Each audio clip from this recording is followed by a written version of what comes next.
Hello, everyone. This is Sean Smith, and you are tuned in to the Country Fried Outdoors Chasing Your Experience podcast.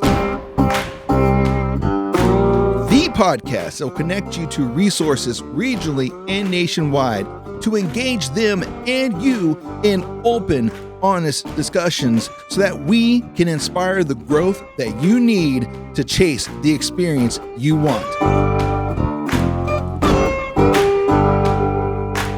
So strap yourself in because here we go.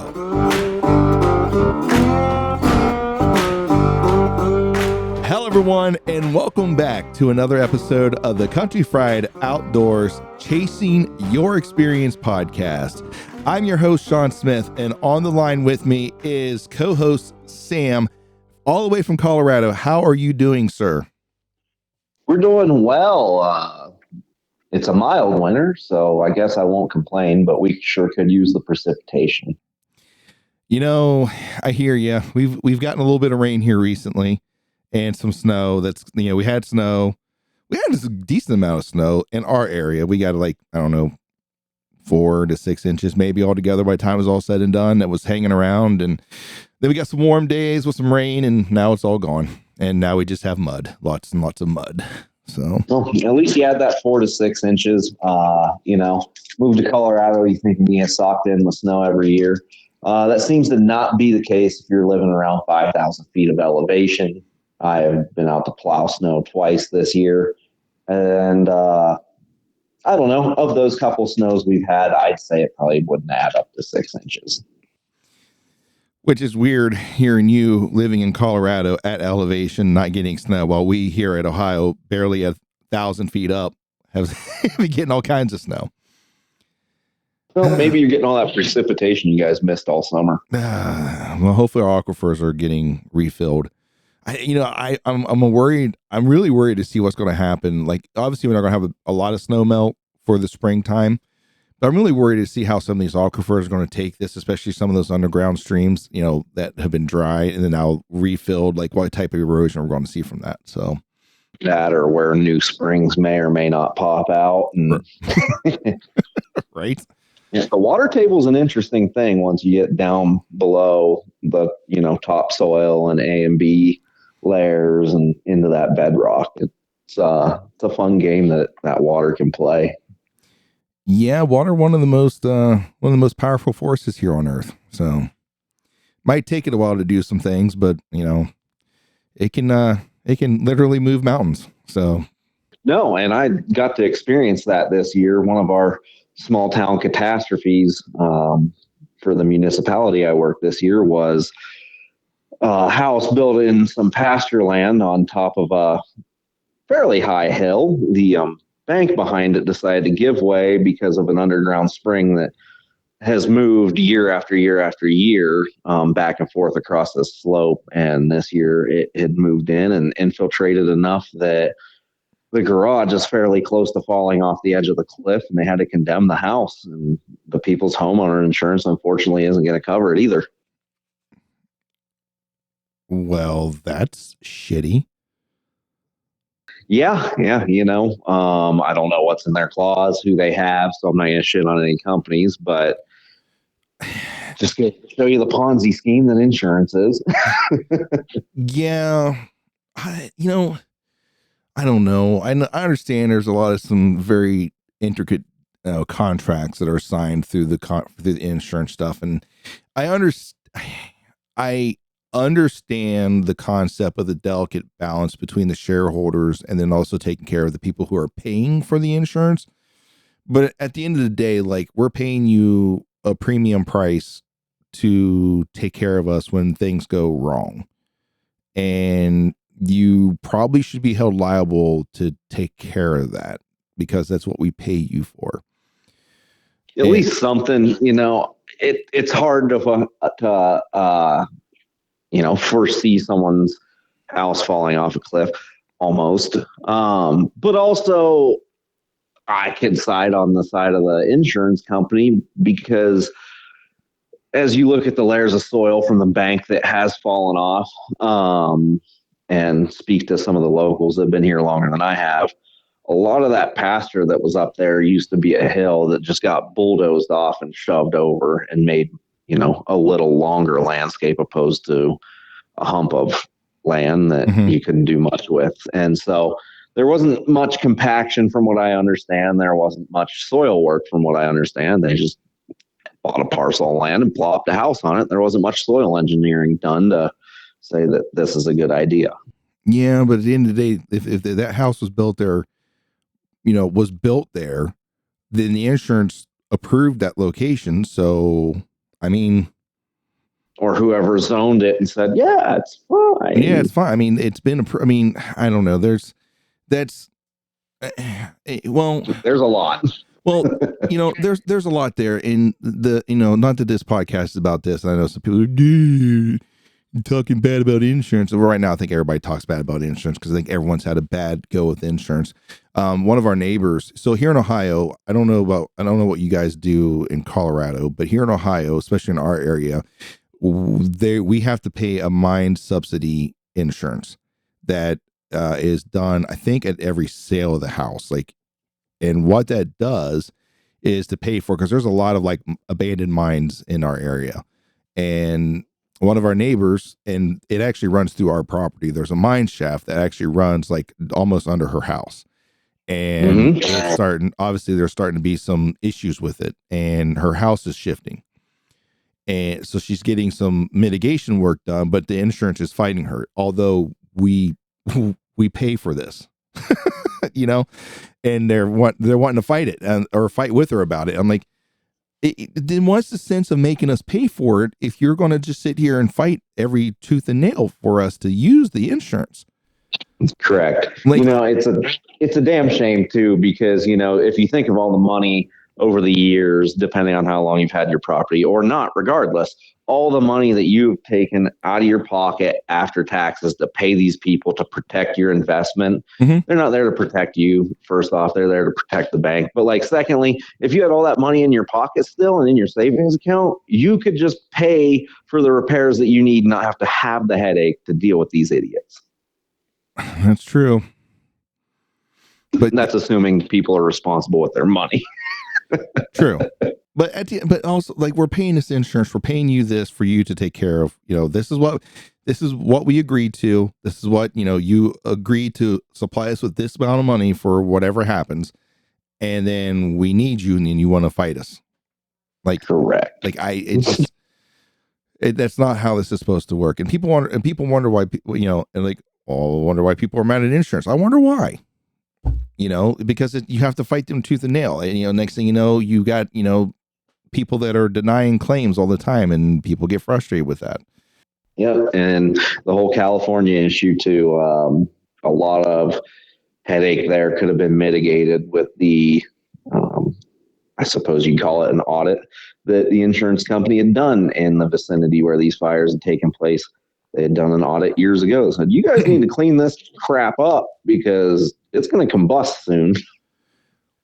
And there they are. There's that, but also the state and also federal governments doing their jobs and taking care of the forest the way that they're supposed to take care of them, or allowing it to happen.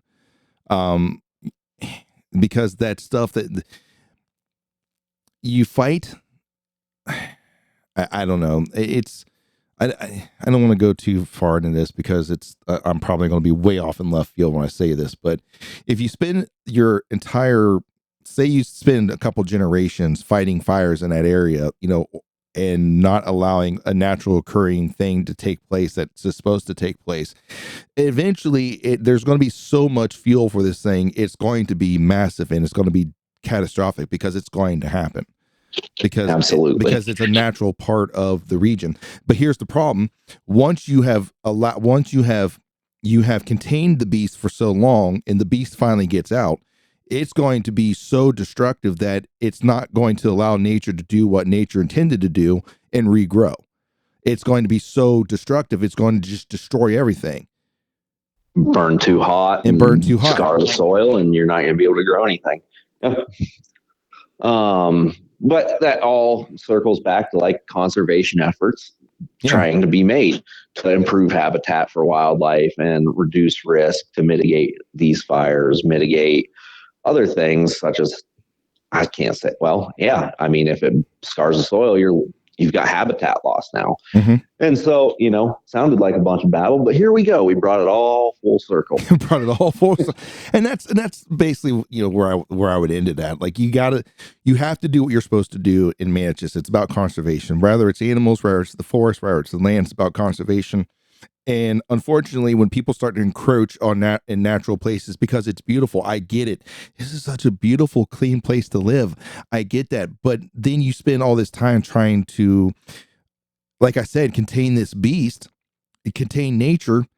Nature's going to find a way to do what nature's going to do. And by the time nature is at its fill, where it's just going to happen, it's going to be catastrophic.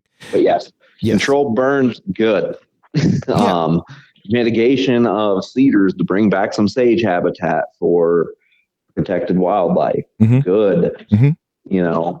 And it's not just a Western problem. You're seeing it back east with the wild turkey populations. Yeah, some of it's predator issue, but you can also look at it as a habitat issue. Urban sprawl isn't slowing down. No. Undergrowth protection for turkeys and other small mammals and things like that. They're losing that habitat too. And this is the thing that always kind of like, I don't know. This is one of those things that I have a hard time understanding, why people think that we need to spread out as much as we possibly need to. That we need to start taking over more land because this is getting too expensive. Like, it's going to happen there too. But the reason one of the reasons I have such a problem with this is, and I've heard this and, without fact checking it, I don't know if you technically can fact check this.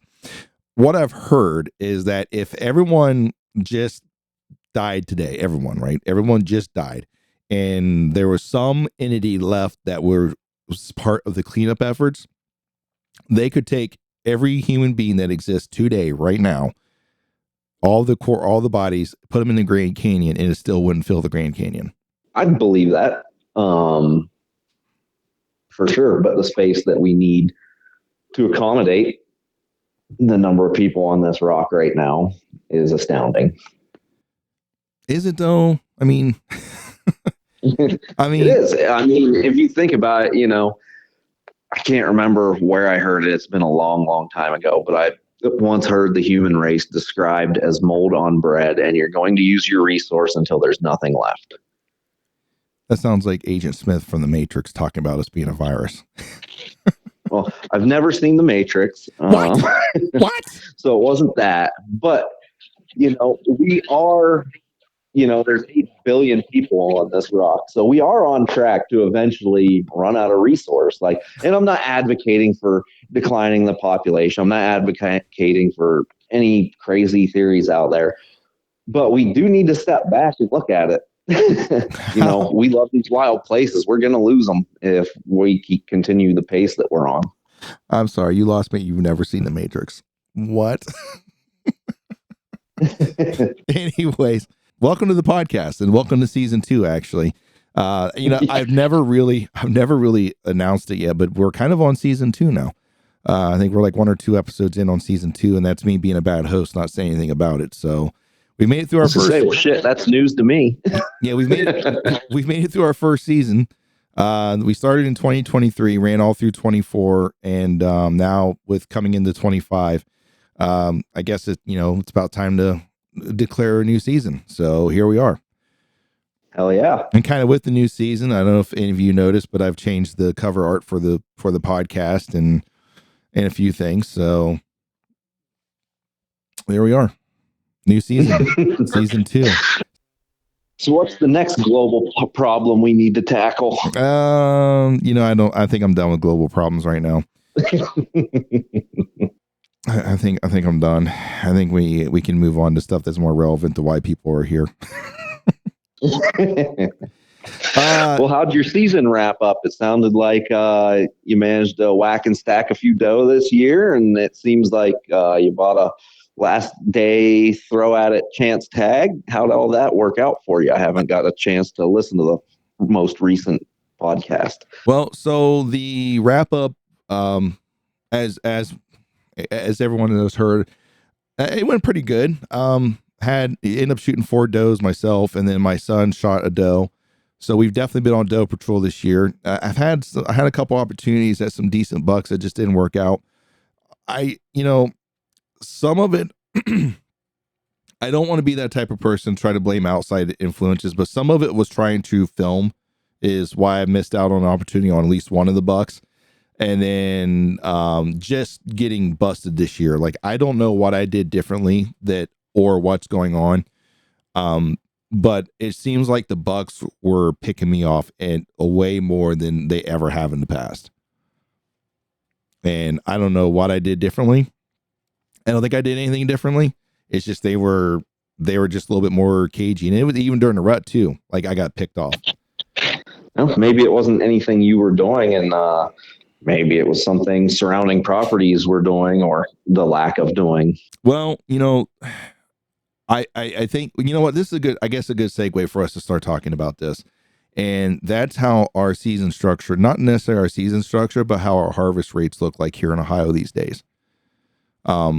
Because bow season or archery kills have, for the last couple of years, have been more than all the firearms together.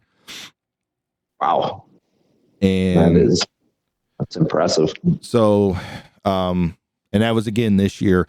There was only like a 2,000. I mean, it wasn't a huge difference this year, but it's been more archery kills than firearms kills for deer. So then, what were the numbers on both of those seasons? All right, I know you're going to ask, so I'm going to pull it up. Okay. So while we're sitting here thinking, well, I was going to say, I believe I saw the. I almost said rifle season. That's how long I've been out of Ohio. The gun season numbers in Ohio, I believe I saw in Tuscarawas County was second place, short behind Carroll County, Coshocton County. Coshocton beat us, Tuscarawas by 800 deer. So here we go. This is 2024 through 25, which ended February 2nd of 2025. We tagged 238,137 deer. Of that, 106,269 were during archery season. 104,565 was firearm. Now, this is where I'm not sure if they split this up or not, right? So they are saying that 13,476 were shot during muzzleloader. 10,449 was shot during youth season, and then 3,378,000 deer were tagged during controlled firearms hunts. So you're going to have to bear with me as I go to another stat here in a minute, because I don't think those numbers align up with how I think what happened there is that might be encompassing other instruments being used during those, like archery stuff being used during muzzleloader, or muzzleloader being used during firearm season, which is permissible, right? You just can't use a firearm during the archery season. So I think there's some, or even just the archery equipment being used during firearm season as well. Correct, because I think if we go through the numbers I'm about to give here in a minute, there's going to be some discrepancies there. Okay. Not saying they're lying. Okay. I'm just saying I think that there's a little bit more to it than just that season. So you can't just say just because it's that season, that's what was used to kill the animal, right? So 10-4. So here's some stats. I got a chance to talk with the state biologist tomorrow, which we'll get to that here in a minute. But here's a stat that actually kind of I'm a little worried about here, right? And the reason why is that here in Ohio you can shoot up to 6 deer. One of those deer could be an antlered deer, while the other 5 are antlerless deer, right? So during the season, doesn't matter what season it was, during that entire deer season, 683 does were shot. 97,618 antlered bucks were shot. 22,000 button bucks, and then a little over 3,000 bucks with shed antlers were shot. So here's what's getting me. You can shoot 5 times as many does or as many antlerless deer, and we didn't even shoot 100%. We didn't even double that number. You know, I plan to talk about this with the biologist to kind of get. There's several theories or several ideas, several concepts that can kind of fall into this, but that's the things that gets me. I'm like, you're allowed to shoot so many antlerless deer, but yet we didn't double that. I mean, we didn't even double the number of antlered deer that was shot when you can shoot 5 times as many. Yeah, and then when you factor in the fact that shed bucks and button bucks fall under the category of antlerless deer, right? And that's what I did. They didn't. They still don't double. Yeah, actually, that would put them at about maybe 35,000, 40,000 more.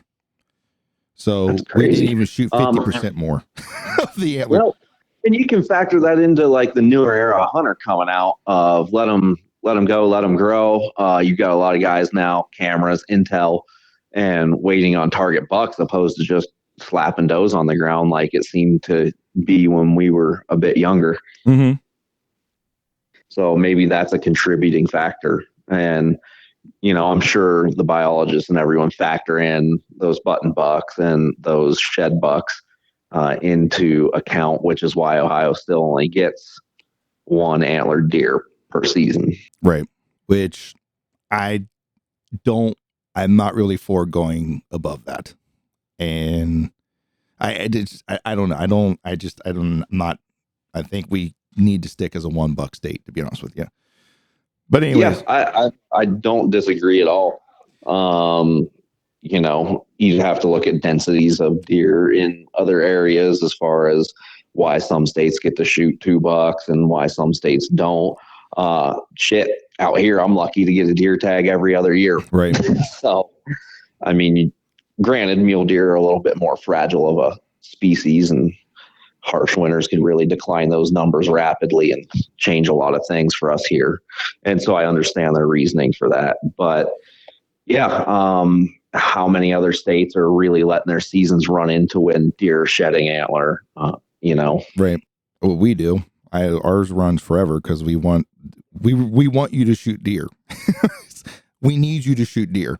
But let me go back to that mule deer comment you made. And I don't know the answer to this, but do you, and this is all speculation, and maybe we shouldn't say this because of, well, you really don't know. But do you think if mule deer grew up in areas like white-tailed deer do, like here in Ohio, would they be as fragile and would their winters be as bad? Like they had all the agriculture that we have. Do you think that they would still be as fragile, or do you think that's a product of the environment that mule deer predominantly try to stay in?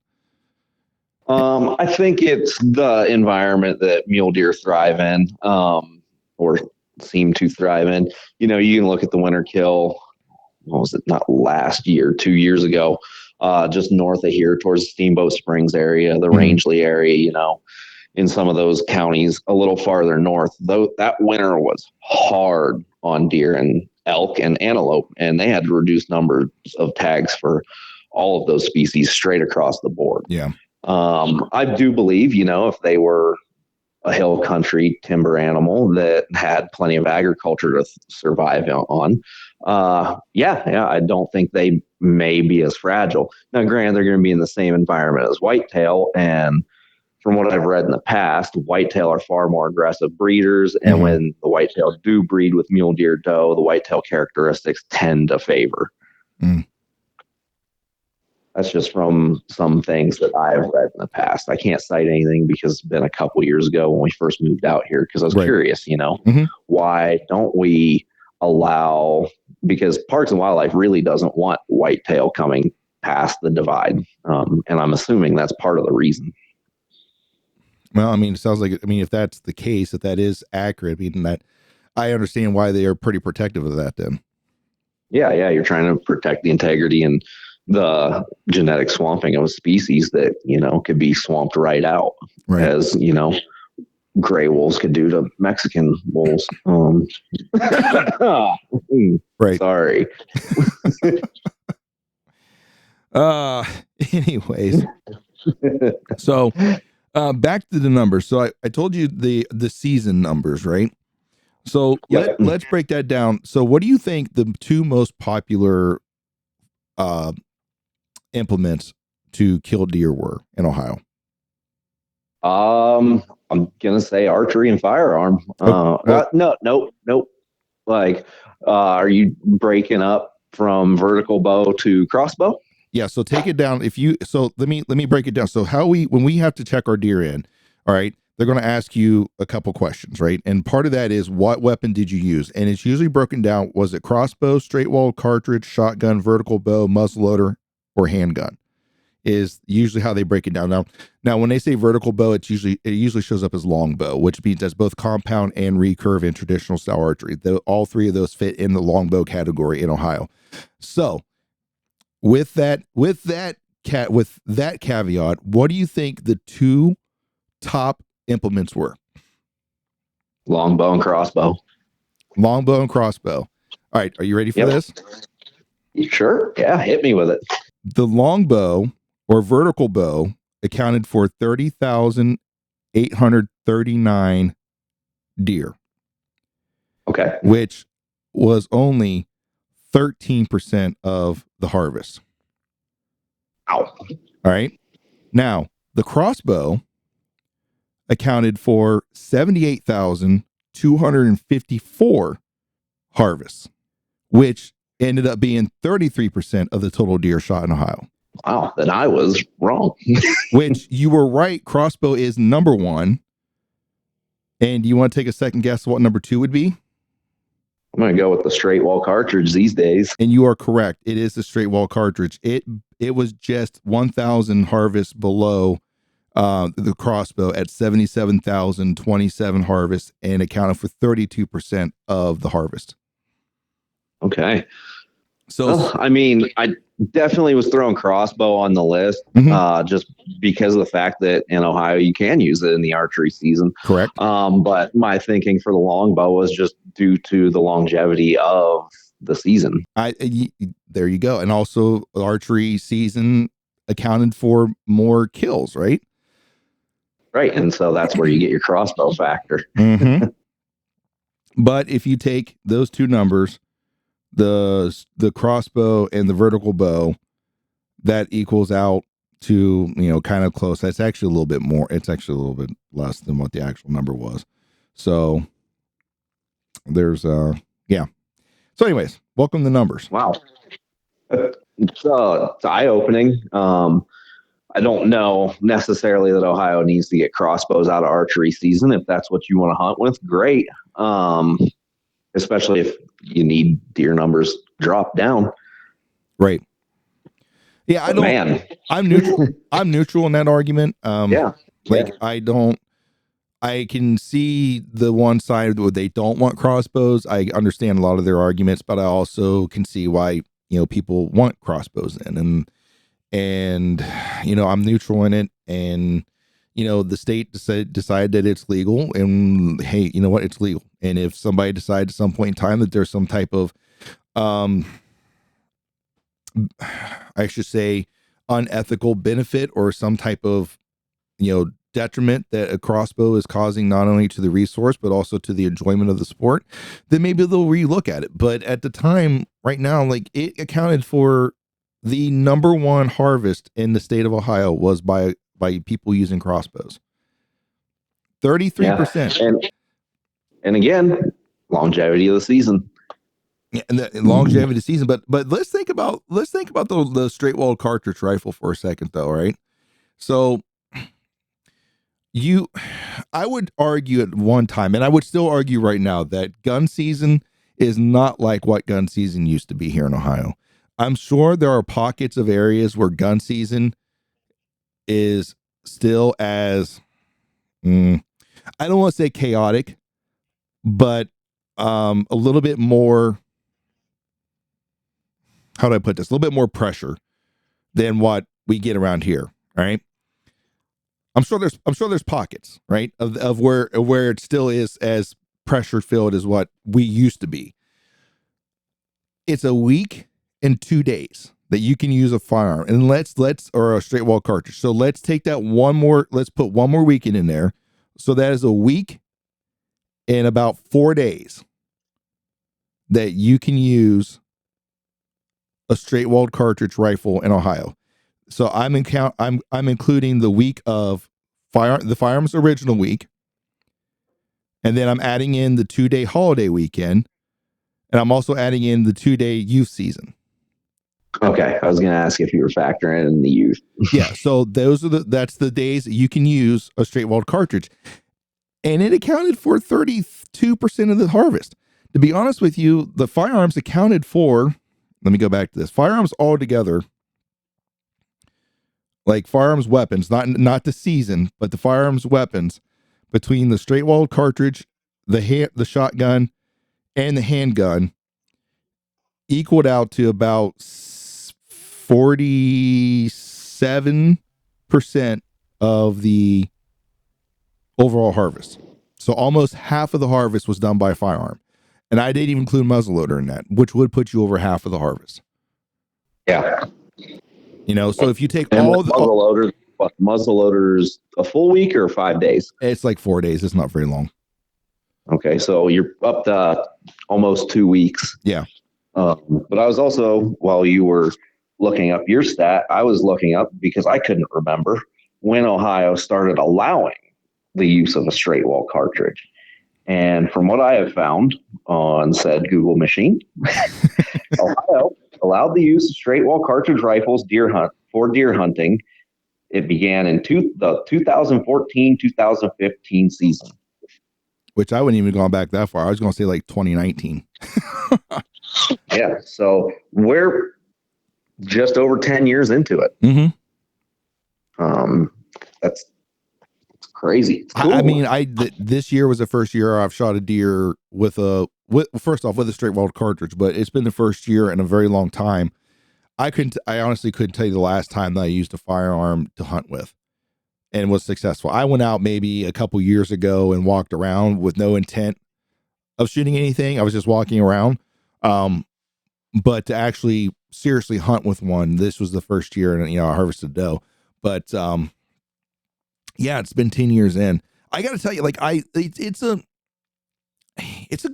good implement to use. Like it's especially in our area. I know some people are like, well, we could probably use high powered. And there are probably some parts in Western Ohio that you could get away with it. Right. But we're pretty populated here in Ohio, and the way our topography is,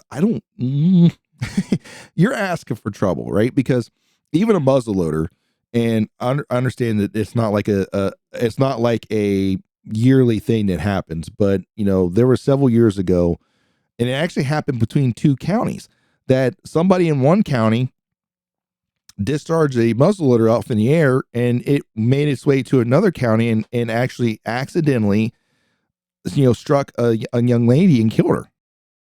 Yeah, but we also have to remember that was a very, very negligent discharge of a firearm as well. There's no doubt about that. That was a very negligent, but then you add in, but that's a muzzleloader whose distances aren't as far as say like a 7mm PRC. Correct. Or a 7mm rim mag. Correct. And God, that just sounds like a lot for a whitetail. Sounds like a lot for a deer out here, but there are people use them, and we have the space. But you can also think about, well, I can go hunt coyotes in the middle of the night and use whatever I choose. Yeah, that's the other argument to that I didn't really put a lot of thought into, and I think, you know what? You can use them for those. Yeah. And that's one, which, I enjoyed the introduction of the straight wall cartridge. Unfortunately, by the time I had bought mine, we moved out here. Either way, I got to use it. It's a legal firearm here in the state. It has enough power to knock down a deer. I was happy and thrilled with the result that I had with my 350 Legend on a mule deer at 75, 80-ish yards. And it was great. Mm-hmm. Do you need the high power? No, you don't. You don't. No. And man, I mean, I'm thrilled with the result of mine, and they're fun. They kind of make it fun. They give you a new element. You don't have to scope out your shotgun, and it gives you a new variable to hunt. And so it's exciting. I like it. But also, I could see even reducing and allowing certain high powered rifles, such as, a 223, a 204 Ruger. Yeah. Some smaller, higher velocity bullets. Yeah. But I not only speculate. But I was going to say, again, you get back to the density of hunters in the woods when season does roll around, it's called the Orange Army for a reason. And you could get yourself in a sticky situation with something with a lot more velocity, a lot more distance and travel that's a lot flatter shooting. Yeah. And I know we closed groundhog season during gun season. I think you're still allowed to hunt coyotes, but you have to use something that's legal for deer. Yep. And I think you can still hunt rabbits and squirrels, but I believe you can only have a certain size shot and a shotgun. I don't even think you're supposed to technically have a 22.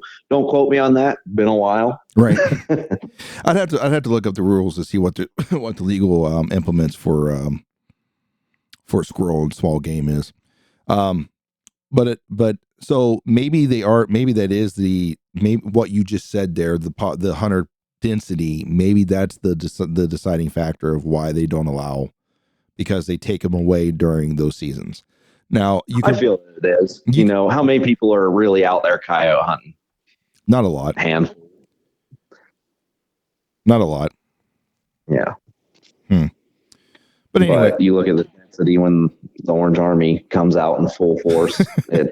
it can get. I mean, I'm not gonna lie. I've been laying on the ground during shotgun season, listening to slugs whiz over me. Like, it's a reality. It is a very real reality, and like I said, it's not as bad today as what it's been. Now, like I said, I'm sure there are still some pockets in some areas that it is still like that. But even when I worked for the watershed and I was patrolling the parks, and the public land through there, it wasn't really that bad. Like, I was kind of like amazed at the lack of hunters that I seen. Wow. And maybe that's an attribution to the number of guys hunting archery now. It's become a lot more mainstream. And I think a lot of guys prefer the challenge these days. Yeah. Well, it also just opens up a longer season, right? And then allowing the crossbow in, it's a good crossover implement from firearms to archery, because it reacts very similar to how their firearm is. And I know people are scoffing, well, they're not archery. Okay, I understand, and I appreciate your argument. I once again, I'm neutral in this. Same. It is a tool that's legal to use. Feel free to use it in a legal way. Now, what some people don't know, and especially these guys that buy like these really high-end, high-powered crossbows, if you really look at their specs, they really recommend that you change the strings out of those in about every 25 to 50 shots, somewhere in there. Really? Yeah. Wow. I mean, they are putting a lot of, you're shooting 150 plus pounds. You're pushing a lot of wear. Yeah, you're pushing a bolt which weighs about the same as an arrow at 500 feet per second. Your fastest compound bows, the fastest that I have seen or heard of, was about 360, 370. That was eyebrow rating, which good luck if it actually hit that. Yeah, you'd have to be the perfect draw length to hit the perfect draw weight with the perfect arrow setup to acquire that. Now, the fastest I've seen was when I lived there and we chronographed my bow, which I was shooting a very light arrow out of a 70-pound draw bow, and I hit 305. Yeah, the fastest I've shot has been about 309. that I've ever chronographed was 309 out of a bear bow. And when I say bear bow, I mean bear archery bow, not a bear traditional bow, because that's a thing. Yeah, now. my 2 was out of a bear archery equipment bow. And I was shooting slightly lighter arrows, around 400 grains at the time. So, anyways, but yeah, it's interesting to see the shift in the harvest in Ohio. And like I said, if you look through the seasons, the numbers for the seasons, you really have to dig into the actual what implement was used, because I think there's a little bit of crossover in some of those seasons, and that some people reuse some things in some other locations. You know what I mean? Absolutely. You definitely, I mean, look how many years you have and how many years I was there before I moved. Just, we'd go out during gun season, and sometimes we'd even just sit it out. But when we would go out for gun season, we'd be using archery equipment. Mm-hmm. I've done it multiple times. Heck, the 2020, the buck that you and I did, I think it was the 2023 rutcation. No, 2022 rutcation. And the one, the Dick and Hand buck. I shot him during the gun season with a bow. Yeah, that's right. I've forgotten that. You had some orange hanging off of you. I mean, it was youth season, but it was still a firearm season. So, so technically, he would have fallen under the youth season category, if I'm reading this right. Although he wasn't shot by a youth tag, he was shot during the youth season, though. Yeah, I feel like there's another question to add to the list for your deer biologist. I know, right? How do you guys come up with these numbers? Is this how this works? Well, we get nerdy, and there's a lot of variables. I'm sure. And I'm the number one answer that I'm going to get most of the time is it depends. Yeah, because I work with a lot of legal people, and that's usually their answer. So if you go to talk to a lawyer about to get a question, or an answer from a lawyer, the number one answer you're going to get, and you just keep track of it, and you're going to see them right, is it depends. Yep, I just went through one of those safety meetings at work, and it was a job place lawyer. I don't know technically what you would call him, but that's what I'm calling him. Mm-hmm. A workplace lawyer. And he's like, yeah, well, what if you have this or this? And he wanted you to, send in your answer through this little interactive app they had. Mm-hmm. And so you'd send in your answer, and he'd look at the result. Well, you guys aren't wrong, because it depends. Because it depends on what the actual circumstances are. Yeah. That was the hardest thing I've ever dealt with working law enforcement, was the answers you got from the prosecutors and stuff. Well, it depends. Circumstantial. Can I just have a straightforward answer? And I understand why they do it, but it's just frustrating, because we want we as people, not just law enforcement, but we as people, we just want a straightforward answer, because we want to know what we can and can't do. When you tell us that it depends, we have no answer at that point, because we don't know. You take a world that you want very black and white, and they paint it gray. Which, as much as we would like to have a black and white world, right? I think if we actually had a black and white world, like that type of ruling, we would revolt and rebel, because we would be like, well, here's the circumstances. I don't think that we should really treat that person the same as this person. I didn't mean to step over that property line. I didn't see it. I didn't see the property line. It's invisible. Oh, this is actually Arizona. Oh, I'm actually in Utah right now. I'm sorry. I didn't know I left Colorado. Yeah, it wasn't posted all the way along the state line. Could you imagine the fishermen that are fishing the Ohio River somewhere between here and to Kentucky or West Virginia? How many times? Well, the nice thing about that is I do know a little bit about that. So technically, where Ohio and West Virginia meet along the Ohio River, mm-hmm. West Virginia technically has jurisdiction over that water. Okay. But they have reciprocacy for the Ohio fishing license on the river. Yeah, see, that's smart politicians thinking it out.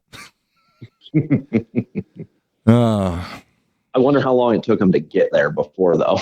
I don't know. Maybe. Yeah, with my wife growing up along the Marietta River, and her parents having a campground on the West Virginia side that they like to park their camper for the season, I was very concerned the first time I went and I cast a line in the water. I'm like, oh shit, I don't have a West Virginia license. And so I had to do some looking or some asking around the campground when they're like, oh, no, it's good. It's good. You're good. Don't worry about it. It's like, but I am.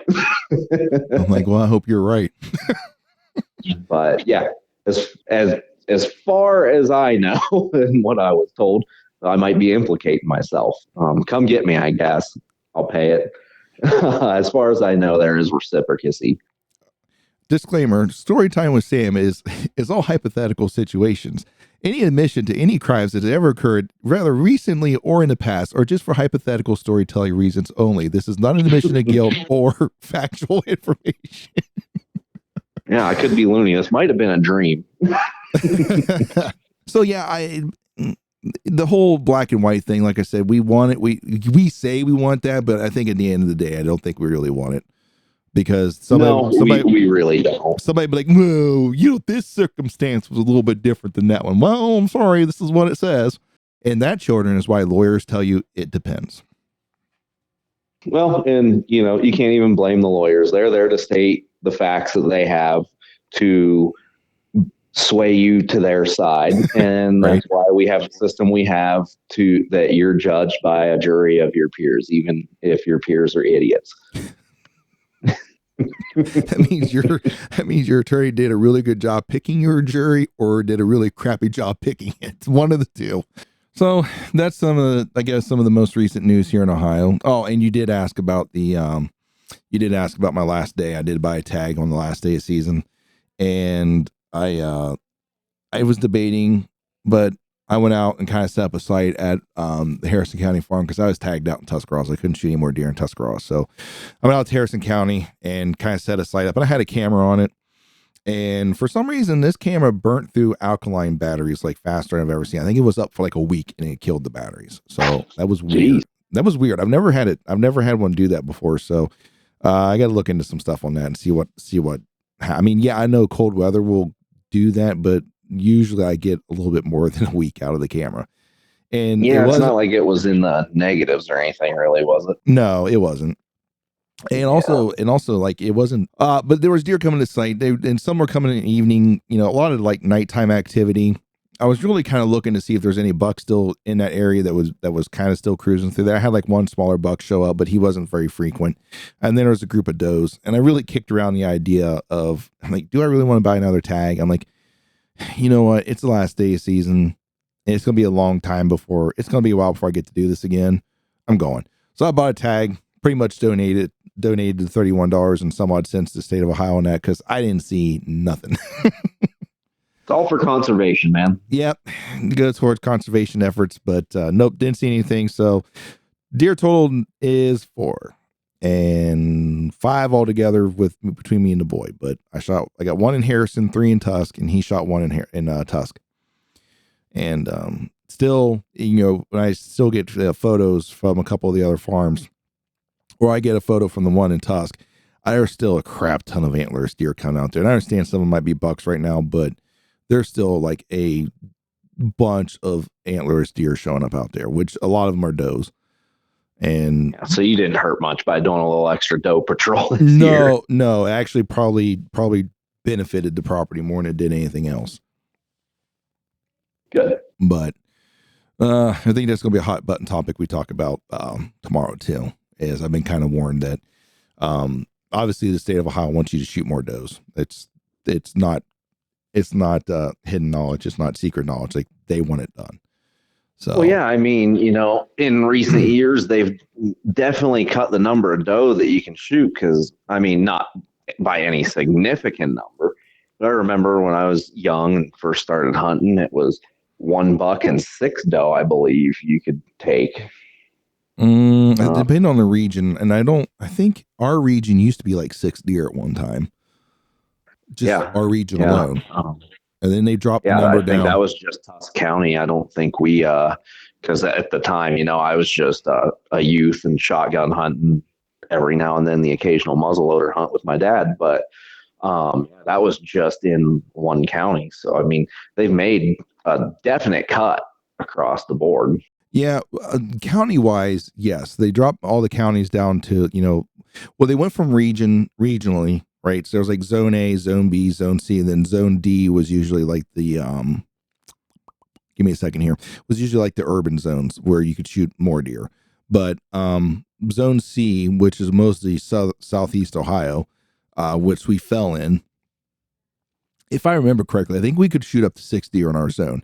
Now, here's the thing that a lot of people don't know, and I've talked about this before already, but back when those were around, there was no bag limit of deer until you hit your zone limit. So you could bounce around to every zone and shoot up to 18 deer.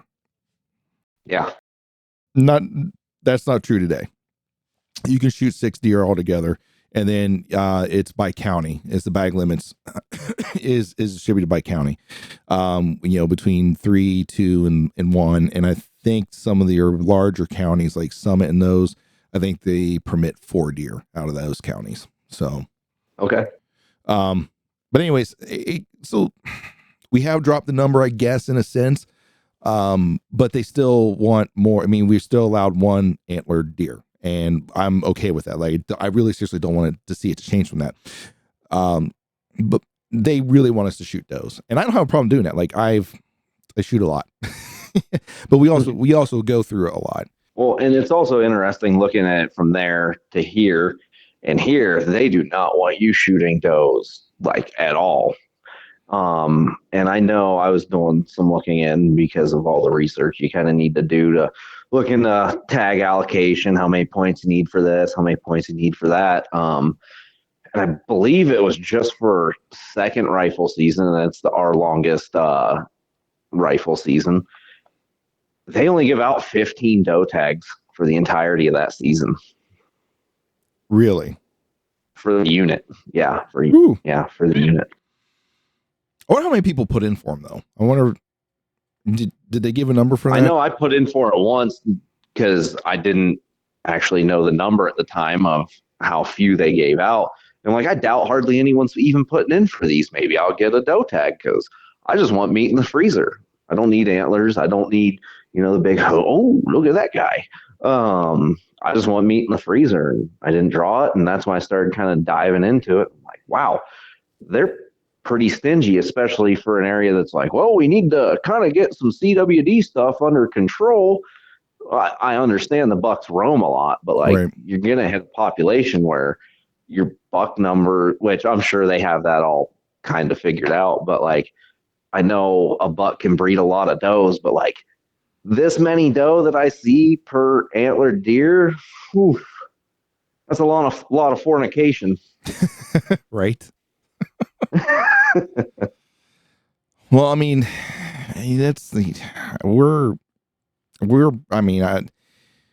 I see a lot of antlered deer mixed in with the does around here, but once again, only being a 1 buck state, there's a little bit of a difference in, how do I say this and not be offensive? Like, for me personally, like, I'm holding off for a deer that I absolutely go yes to, right? Based upon age structure, big deer, like, I want to shoot a mature buck. It doesn't have to be the highest scoring buck, but I want to shoot a mature buck, right? And I'm at that point in my hunting career, right? I've shot a lot of deer. There's only been 1 deer season that I've never shot a deer, and that was when I was in college. It was the only time I've never shot a single deer during an entire hunting season. So I have had the opportunity to shoot and harvest a lot of deer, and I'm at the point in my hunting stage of life, or where I'm at, that's what I want to shoot. Once again, I'm not shooting the highest scoring buck. If it's a mature looking buck, he's probably going to get shot when he shows up. Just saying. But that's just where I'm at. And if somebody, and it's just because, and I'm okay with other people having difference of opinions and going after whatever makes their hunt, like whatever they're happy with, then I'm okay with you. And we've talked, I think, ad nauseum already about that, but there's a lot of smaller bucks that are intermingled with the does that, I see, at least on some of the properties. But there are some others I see way more does than I do anything else. So I don't know. It's just structure and the differences in how people manage things versus how others approach it. So Well, that's another hot topic issue you kind of run into when like you're trying to help manage a population and have bigger, more mature bucks, and the property next to you is whacking them and stacking them. Makes it a little difficult, especially, you know, I don't want to sound demeaning, but such small parcels of land and as broke up as the land is in Ohio, it makes it difficult. It does. It does. And, but if you just look at the total number of like trophy deer that's taken in Ohio, with all that negative influence, like all those negative variables that go against them, apparently we're doing something right. Right? Something somewhere we're doing something right, because there's a lot of trophy bucks that get shot in Ohio, and Yep. a lot. And, you know, and this season I've seen, trust me, I've seen trophy bucks. I've got a photo of one that is the biggest deer I've ever seen that I've actually had on camera. I'm like, huh. And more than once, like I actually, no pattern to him whatsoever. So I never did see him on the hoof that I'm aware of. He apparently has skirted past me before, because I was on the property hunting just probably less than 100 yards from where he showed up at another site of mine on camera while I was there.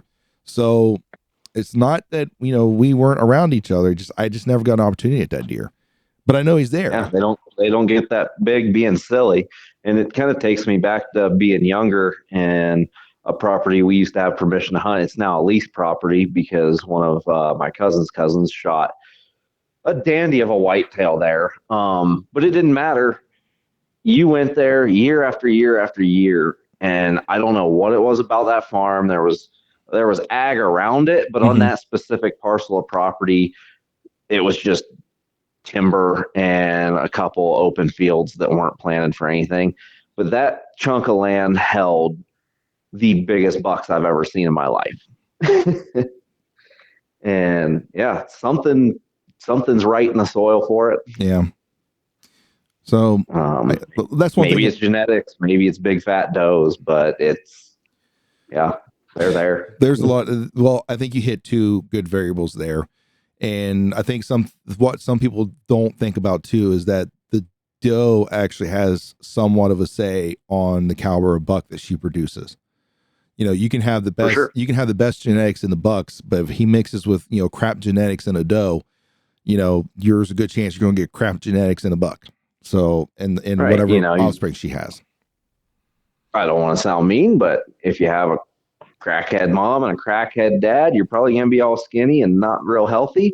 You have a mom in Wisconsin and a dad in Wisconsin loading up on cheese, you're probably going to be a big hearty feller. You know, nature versus nurture. Yeah. I mean, probably not the best apples to apples comparison, but no, well, you know, I mean, I guess we could make a few more comparisons, but we'll just leave that go. So that's, you know, at least we'll talk about that one buck. At least I have something to look forward to. There's a couple of us that are aware that buck's there, between me and the neighbors. So we're both aware that he's there. And, the problem is neither one of us has got an opportunity at him. And he's just so I guess a question I want to ask, is that the Harrison farm or is that the Tusk farm? Tusk. Okay. Yeah, the Tusk farm. The Harrison farm, I've seen some good deer like on the hoof, not hunting, but I've done some preseason scouting and glassing in some of the fields out there during the summer. You know, I usually start about August if I do that, because I want to be somewhat close to season. And I've seen some megas there too, but where they go, you remember?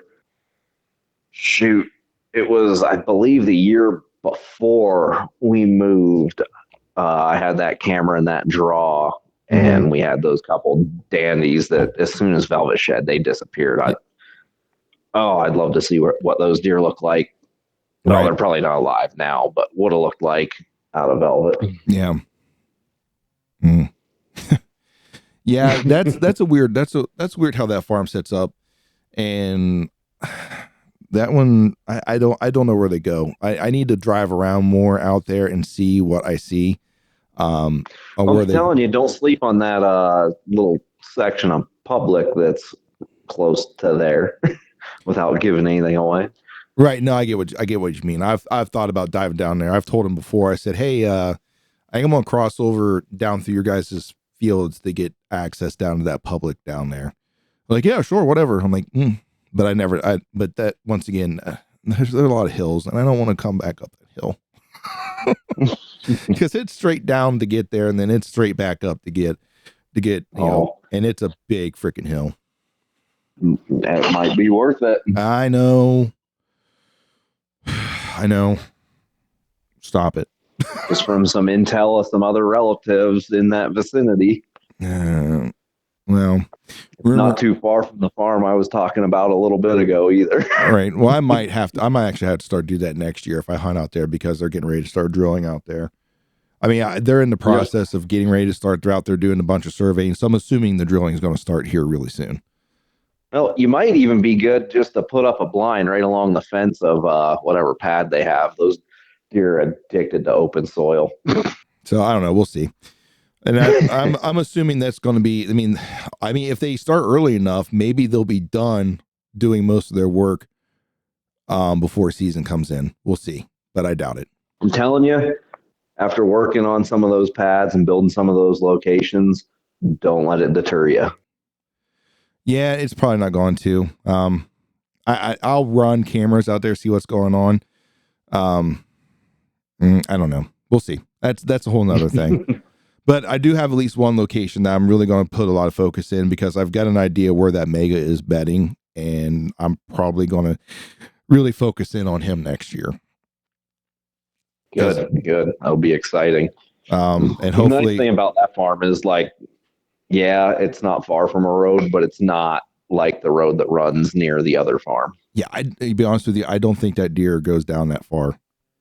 I really seriously think he has a very, very tight core area, and which is a huge bonus, because the property owner has only ever gotten one photo of this deer, one, and it was last year. And when I showed him photos of what I'm getting of him this year, he showed me the photo of what he got last year. It's definitely the same deer, but yeah, he has cameras, you know, in the same locations where this deer has been before, or at least for him one time. No more photos of him. He has none. So this deer definitely has a very, very tight core that he stays in. And he doesn't travel for rut. He was in that area the entire time during rut. He doesn't leave for rut. And he's going to be the one, and I don't want to give too many secrets out, but he's going to be the one. I think if you can get an early season pattern on him, you're probably going to get him.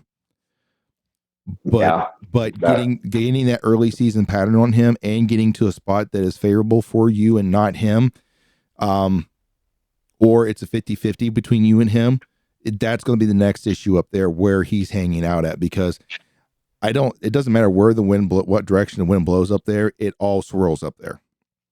Yeah. And I think that's why he's there. That being said, if you can get a pattern on him early enough, I'm sure you've thought about it in the past. I don't know if you thought about it recently.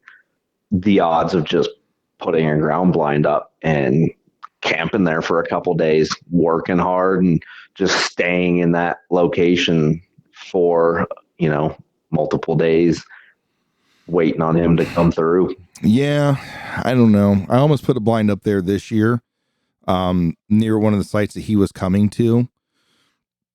But man, I'm telling you, it's not very regular where he's coming. And it's like he's there a good bit. If you go back and look through the photos, he's there a good bit, and he daylights a good bit. So he's with those two, he's a killable deer, but it's just a grind of sticking it out to get it on him. There's no pattern to him whatsoever. Like I've looked at moon phases, I've looked at wind direction, I've looked at all these things. There's no pattern to this deer that I see. And he's excuse me. And it's just, like I said, there's no pattern to him. And I'm afraid if I go up there and spend all that time up there, I'm going to stink the area out, and he's eventually going to be like, no, and not come back. I know that. Or is it your sense there long enough that he just is like, oh, this is something that's been here for a while now. We'll just mosey on through and business as usual.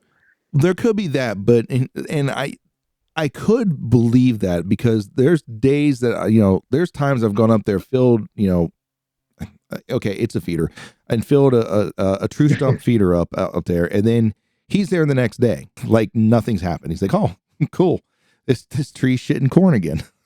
So he smelled you the one day and was like, well, I know he's not coming back today, so if you just linger, maybe. yeah. But once again, that the way the wind swirls up there, I don't know 100% for sure, but I think one day I didn't see him, but I heard a larger snort, which usually does. You can tell a doe when she snorts. This sounded like a buck snort, and I don't know if that was him or another one of the decent bucks that are running around out there.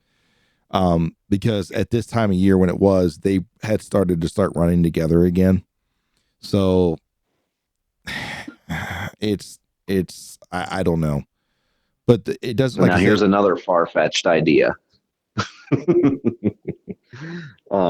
see the videos, you see the things. Guys got their what do they call those big fancy box blinds now that everybody's using? Yeah. Whatever those are called. Mm-hmm. Taj Mahals. Yeah. You see them leaving like mannequin dummies in them to get the deer kind of used to seeing a person. What if you just go every now and then leave a smelly sock hanging in a tree in the vicinity?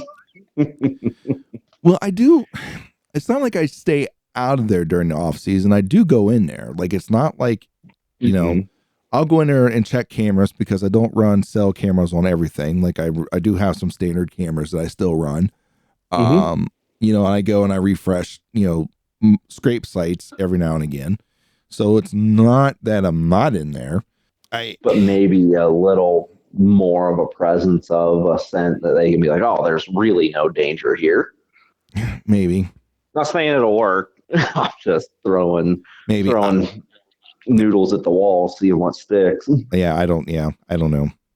Eventually, maybe something. Hopefully it worked out. I was honestly, I think I was a little overconfident that I was going to have a shot at that deer this year just because of how he was, and then it just kind of drug on.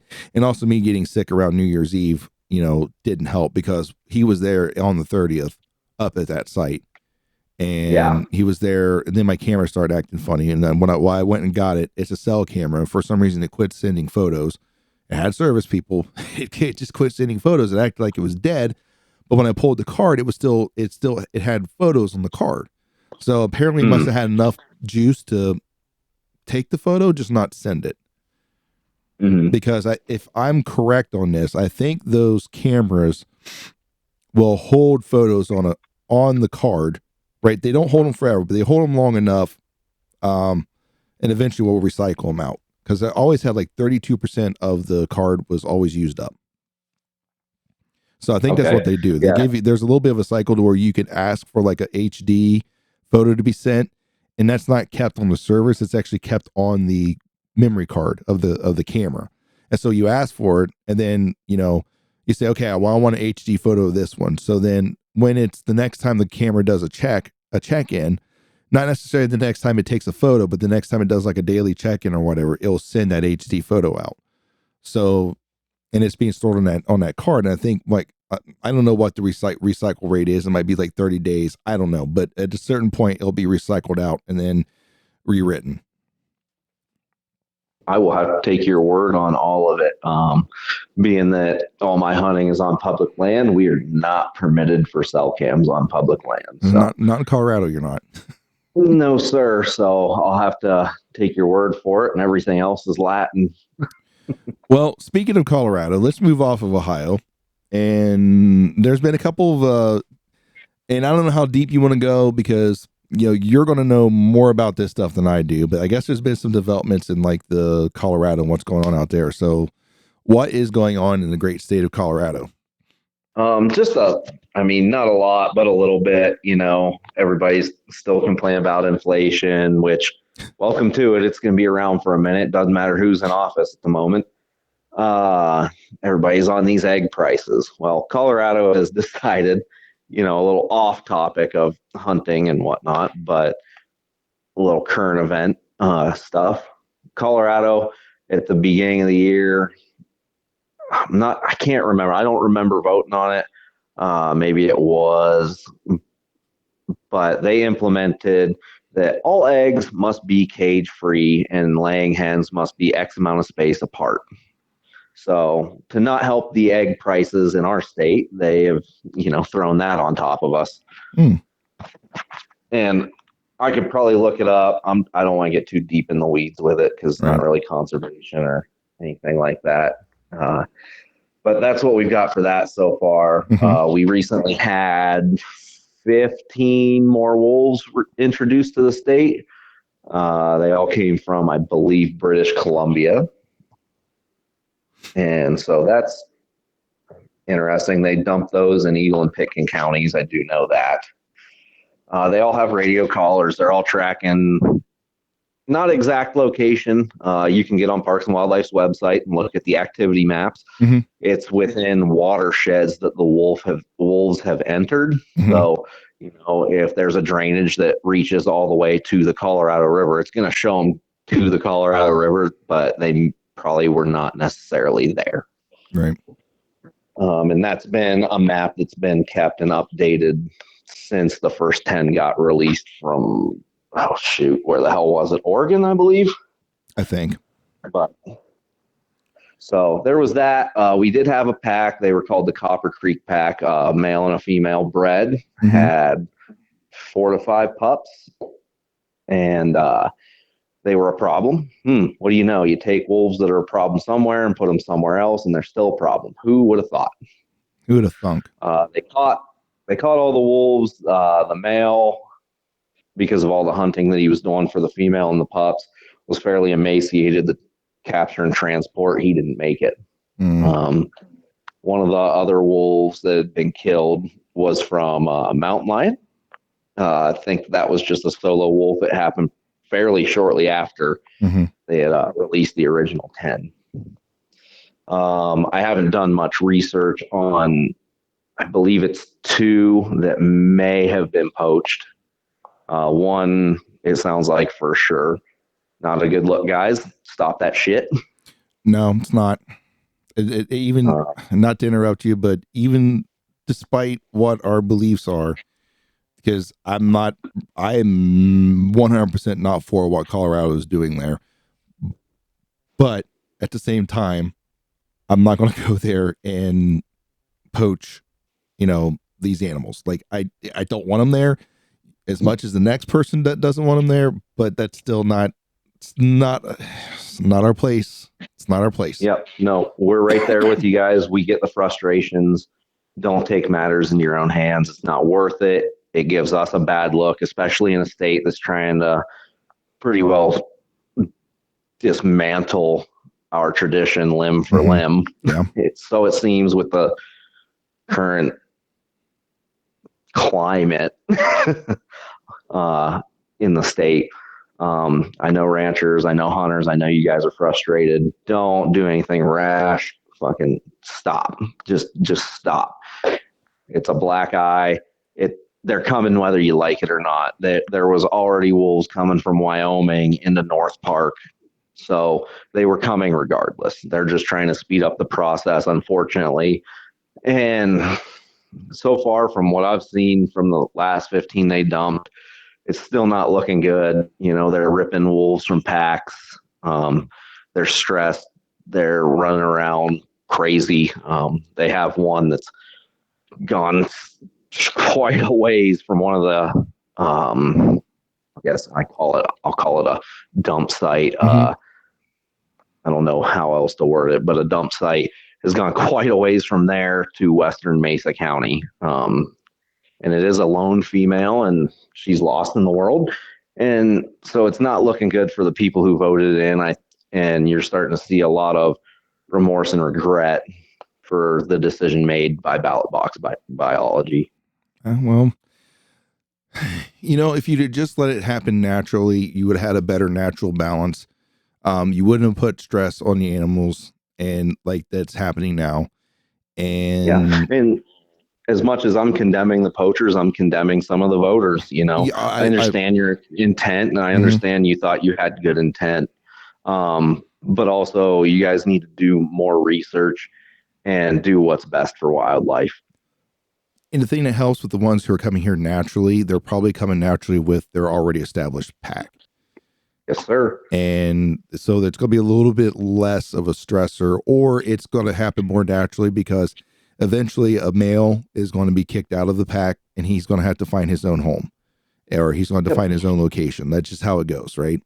And he's got to go. And so he's going to find his own location. So by natural processes, you guys would ended up with probably a population. You already have a population of wolves, but probably it would have grew a little bit, and it would have been more of a natural progression. We had one breeding pack already established prior to all of this.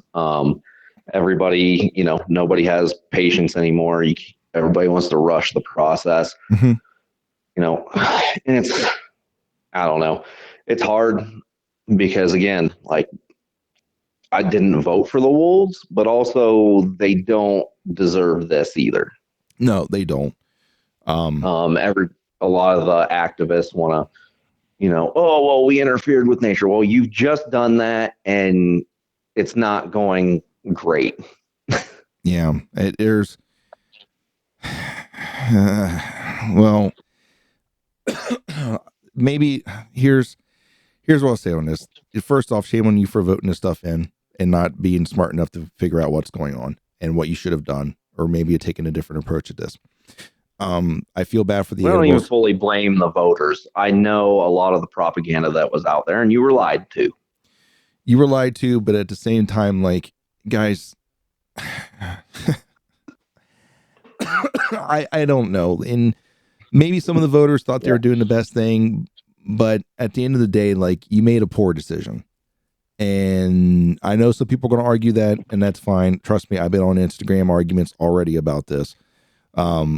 But at the end of the day, like, you're bringing you're bringing a species, you're bringing a wolf, or bringing in something that is a pack animal into a new area.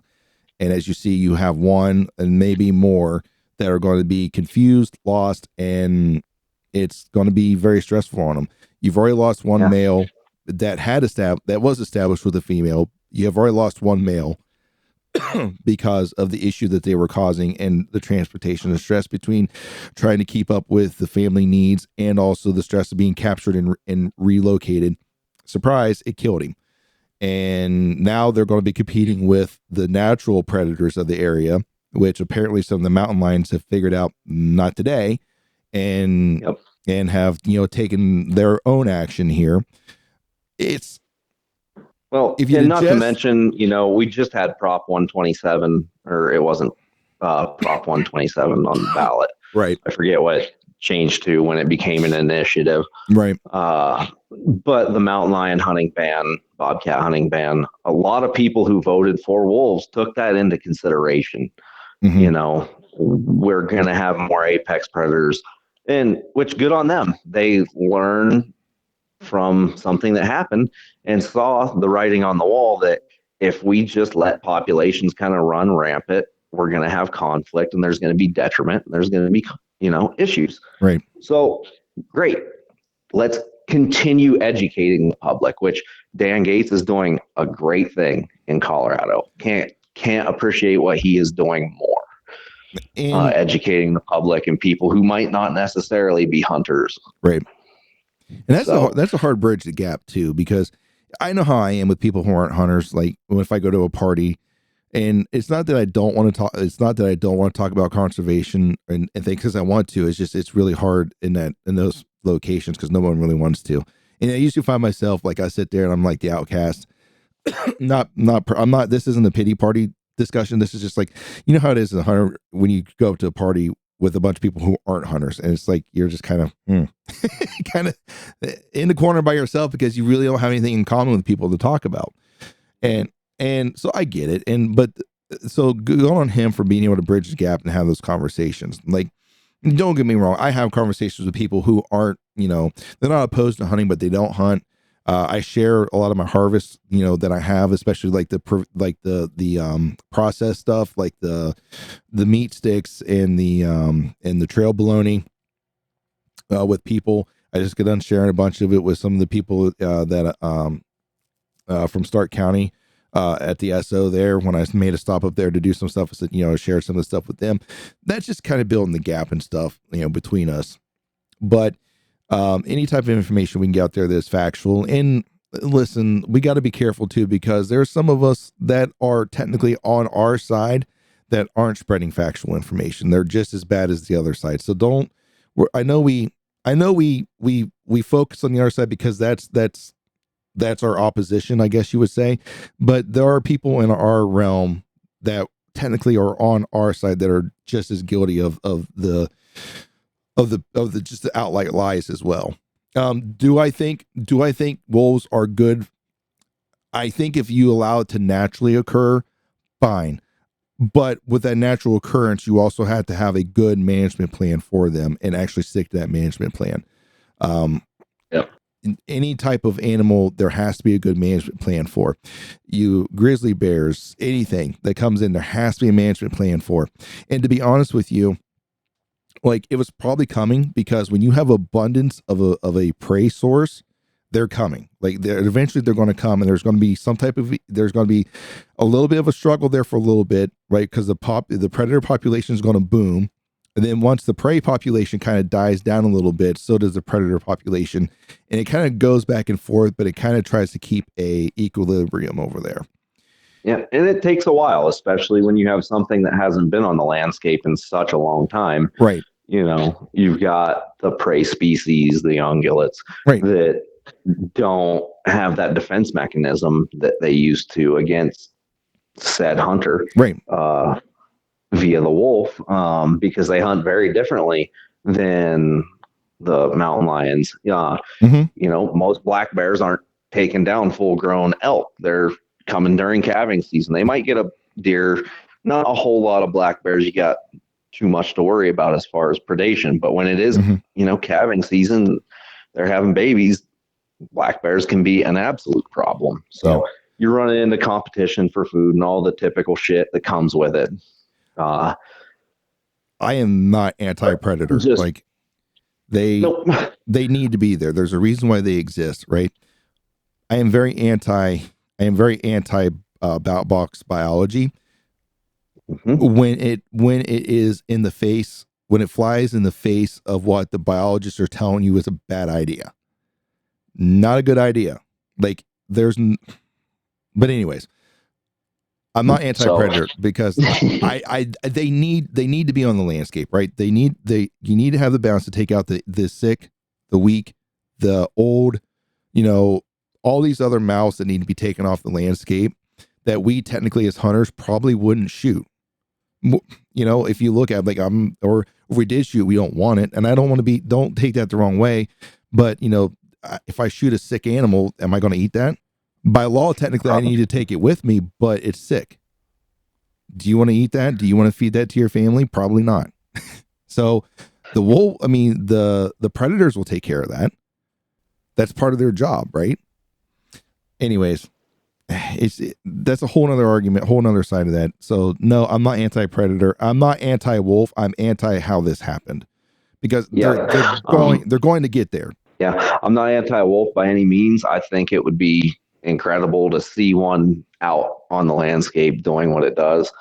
But yeah, just as you said, I don't like how it was pushed, how some of it was told, and I don't like how we are being kept in the dark on a lot of this when it was supposed to be a fully transparent operation.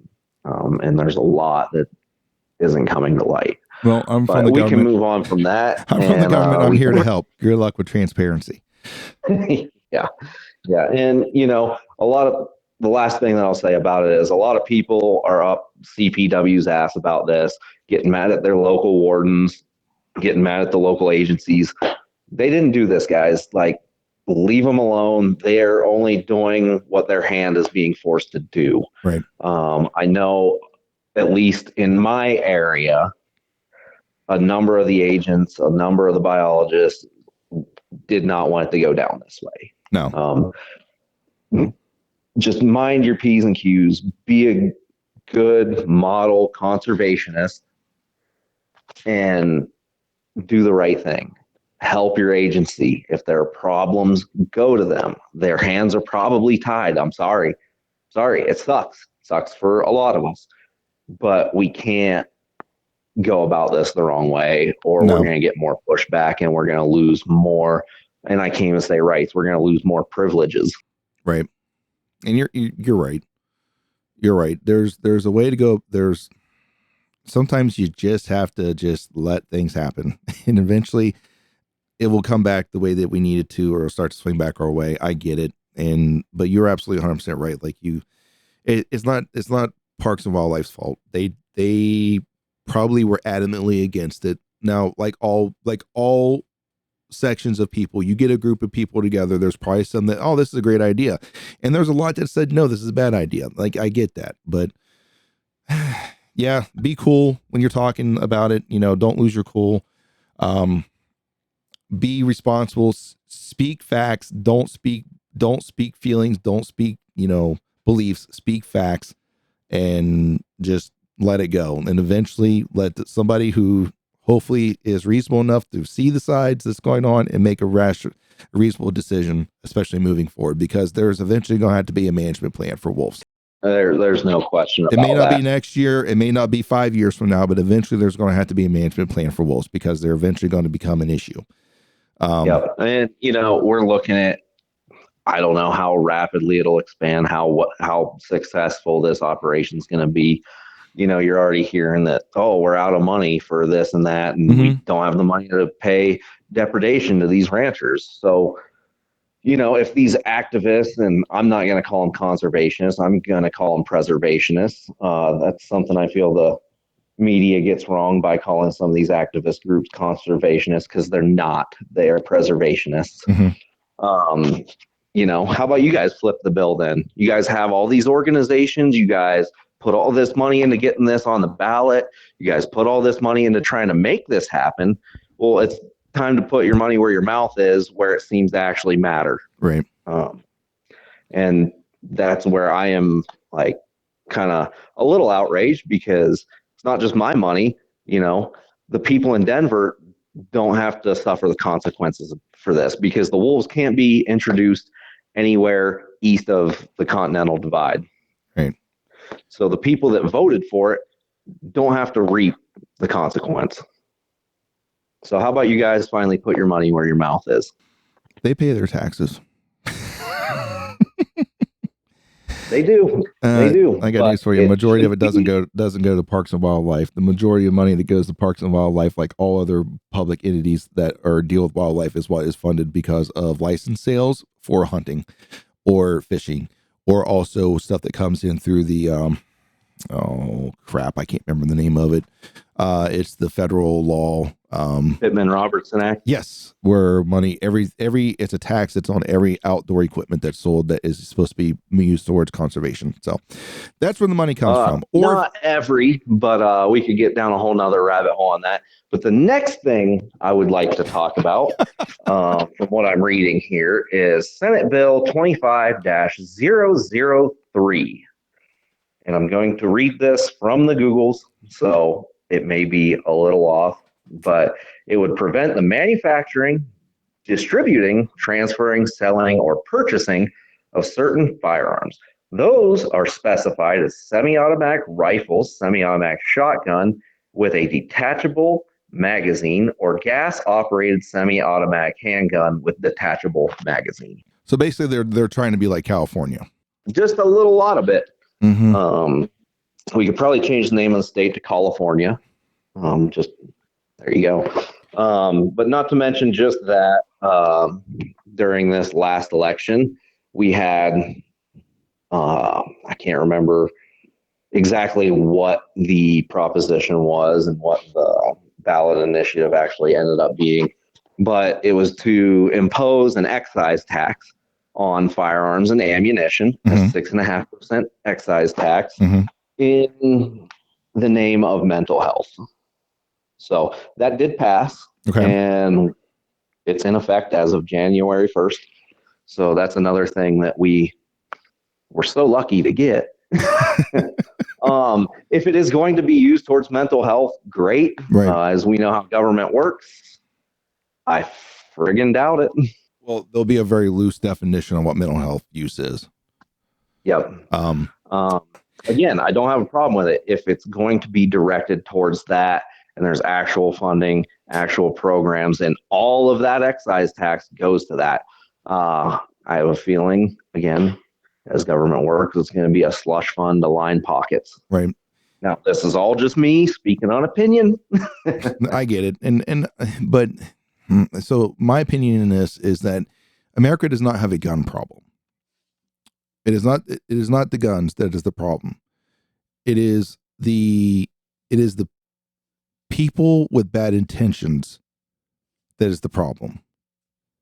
Well, you can relate to the squeaky wheel gets the grease. You have violent gun crimes, but you don't hear about the good, upstanding citizens just out recreating, having a good time at the local range, and nobody died. Well, then once again, that doesn't drive sales. That doesn't drive, ad revenue for newscasts, right? But anyways, look at what just happened in Louisiana, and the reason why we had to move is that the Sugar Bowl that they have? I think. And my heart goes out to everyone who was a victim in that, and I'm sorry that I'm bringing this up, as a defense for firearms. That dude drove a car or a truck into people. You know how many times it's actually happened? How many people cars kill every year, or somebody that's driving a car kills every year? You don't hear. I can tell you, we were very close. I think it was last summer to catastrophe during one of our local events. I can't remember if it was the county fair or our local town's festival.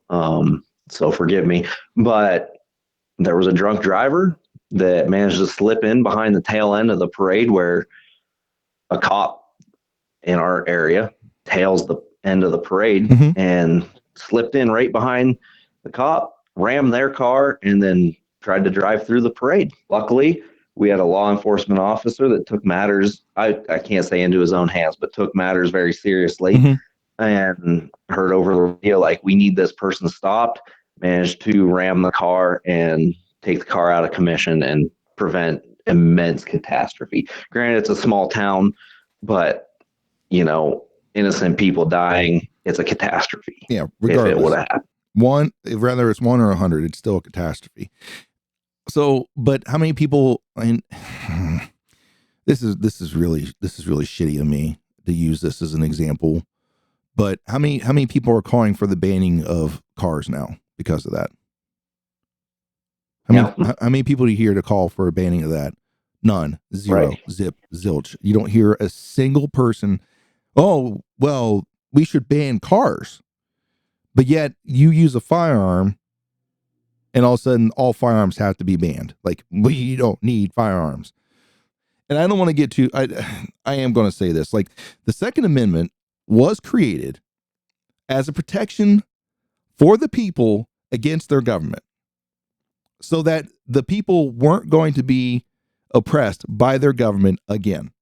Because the people that came over and created our country, our forefathers, the ones who came over here, right, wrong, or indifferent, they left one oppressive government they did not want to happen again, and they wanted to have the means to protect themselves from any oppressive government, both domestic or foreign.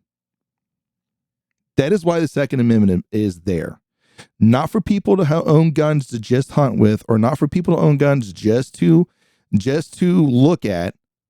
It is there to protect a free person, a free society, from an oppressive government. I'm sorry if you don't believe that. I'm sorry if I hurt your feelings by saying that. That is why the Second Amendment is there. Yep. So, yeah. As far as this Senate bill goes, it might get passed in the state, but I don't see it living long if it ends up in the Supreme Court and a lawsuit's filed. So, yeah, I mean, that's a very touchy subject, but like I said, it's not the guns that are doing this, right? It doesn't, you'd be amazed at the amount of people who own fully automatic firearms that has a high capacity that has never been pointed at a person, let alone shot at a person. And then we're just leaving it up to semantics too, as to what's high capacity, what's this, what the hell ever is that. Well, don't worry, we'll come up with some random number that equals high capacity. Yeah, well, in the state of Colorado, I don't know what you're considering high capacity. It's already, you can't purchase a magazine that carries more than 10 rounds in this state. So, which I would tell you that's a high capacity ban. In my humble opinion, that's a high capacity ban. Nothing more than 10 rounds in a magazine. Yeah, because your standard AR magazine is 30. Which usually, I think some of the newer models of the newer editions or newer versions of the AR magazine can allow you to do this. But for the most part, anybody who knows what they're, maybe I shouldn't say this. Most of the people know what they're doing. Strip it down by 2. And there's a reason behind that. So it might be hold 30, but it's usually carrying about 28. If the person knows what they're doing, and there's a reason behind that, and you guys can research that on your own to find out why. Well, I mean, I own a 22 and my 10 round magazine went kaputs. And when I lived in Ohio, I bought a 30 rounder for it. Moved here, still have it. I still don't put more than 10 rounds in it regardless. I shouldn't need out rabbit hunting more than that. Right. But I can tell you, when I lived in Ohio, I tried to fill that thing to max capacity, and just for sheer just loading the damn thing, and it's just not even fun to try and put 30 rounds in. I think I got to 25 and it was so hard to put another round after that in. Like, this ain't even friggin' worth it. Yeah, I've spent a lot of days on the range loading 30 round magazines, so I know what you mean. Tiresome. But no, those are a little more serious notes of the ongoings. I don't know how many people we have in Colorado listening. Probably not too many, but it's still good to update people and let them know some of the ongoings if they're thinking about moving somewhere. Yeah, we don't have any big issues going around the state here in Ohio right now to talk about. Well, another thing that's happening, I get there of a bobcat season, but yeah, but that's not really like in the news right now. It's not like a lot of people pushing for. I'm sure there are, but it's kind of a silent thing. Which is a bummer. There should be. I mean, you guys need a Dan Gates pushing to. You guys are getting turkey populations, which were already low. Yeah. They were getting low right before I even moved, and I was seeing more bobcats than coyotes on the landscape. It's not something I ever thought I'd see in a lifetime living there. I am seeing a lot more bobcats.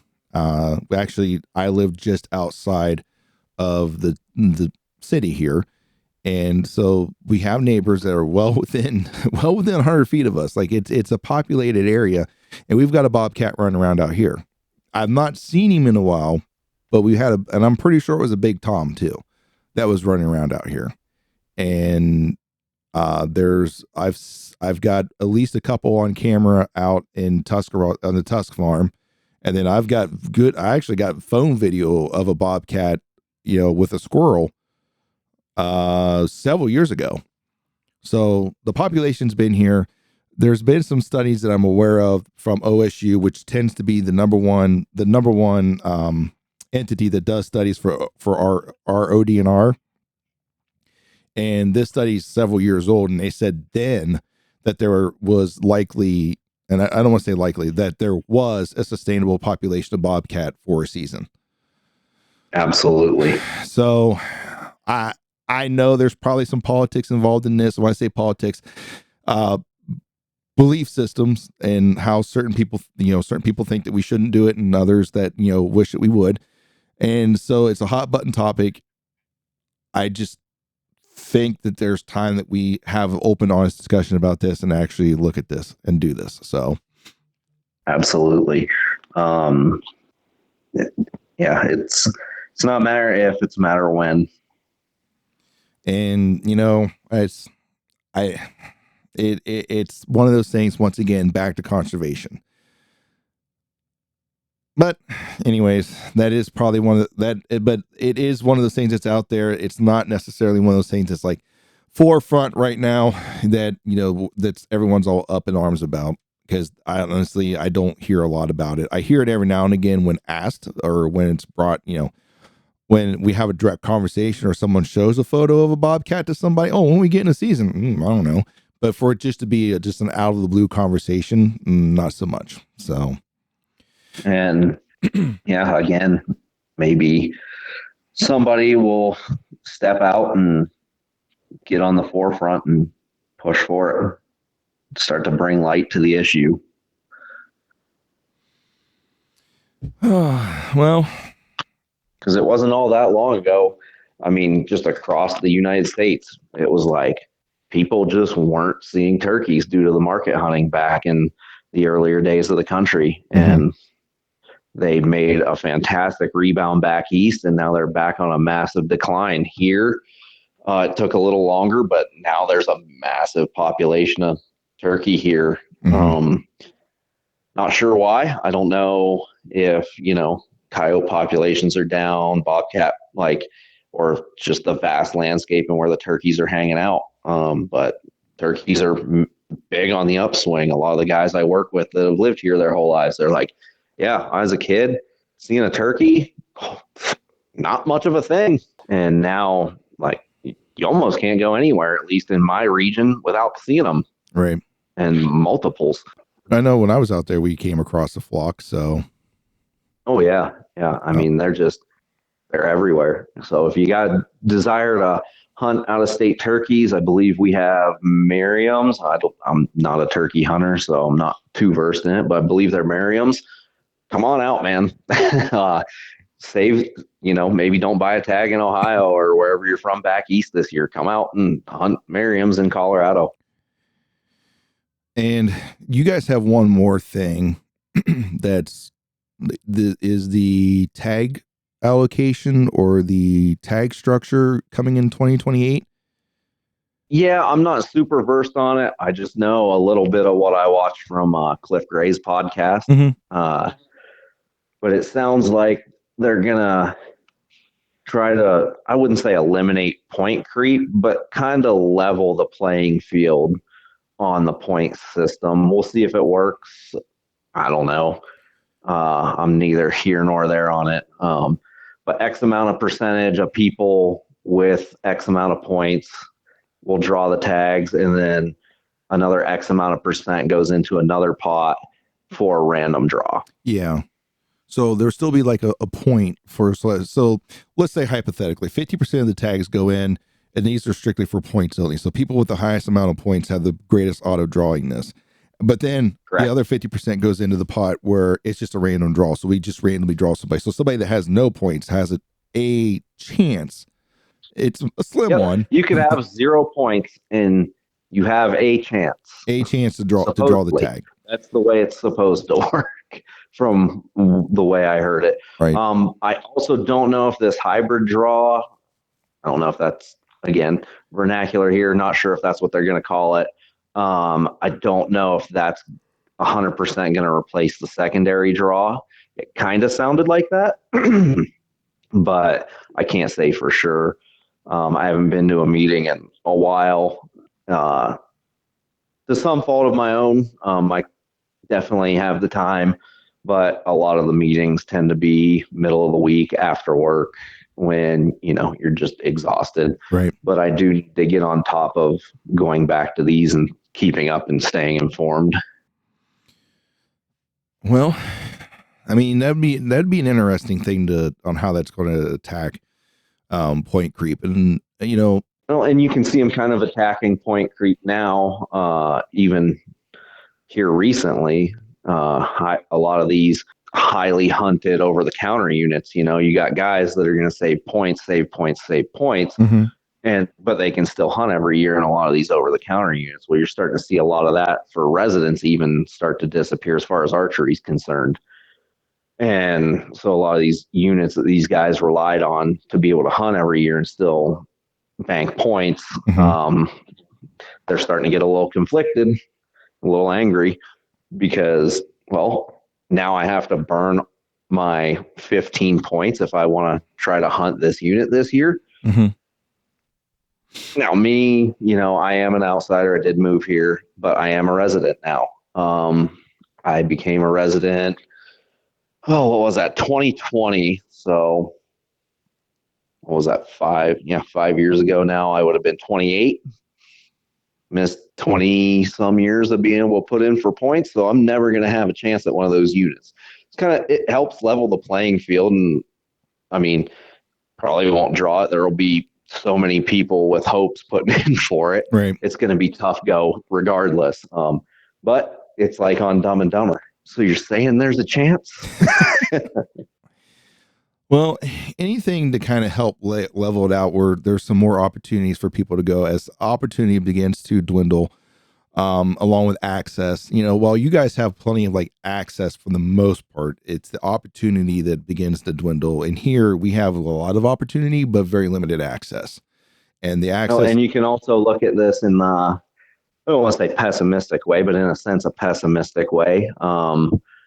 There's going to be a lot of changes, it seems, coming in Colorado, and they're trying to find ways to boost interest and revenue for what they're potentially going to lose. I mean, you're already seeing archery over the counter for non-residents is gone.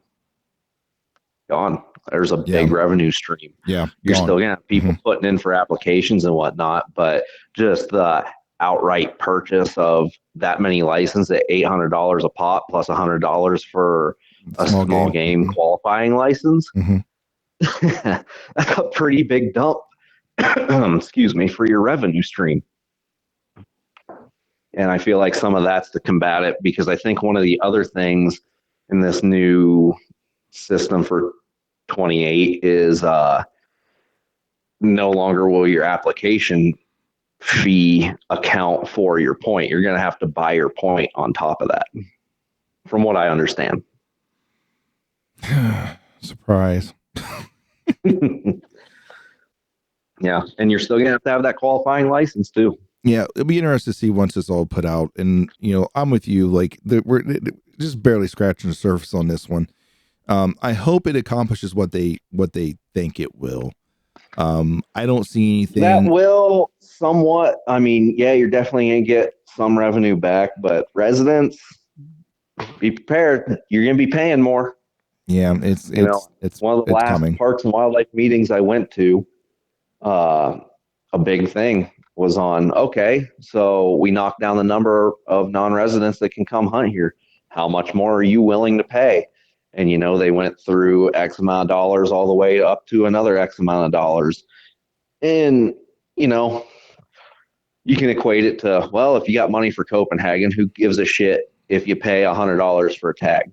Right. In a sense, though, you're kind of pricing the middle guy out. Like me, anything over $100, I might not be trying to hunt elk as often.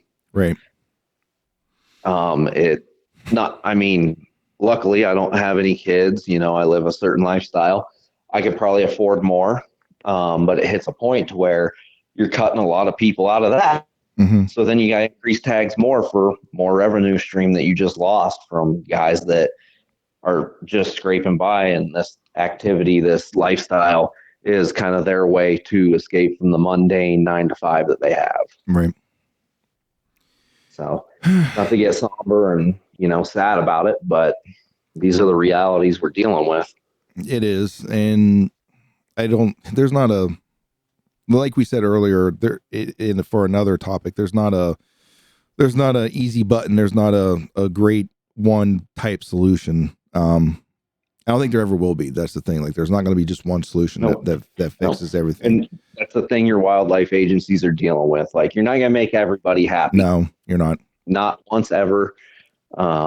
Even with politics, you're not going to make everybody happy. Nope. The best you can do is the best you can do. And hopefully the best we can do is the best to keep wildlife on the landscape and a resource for generations to come.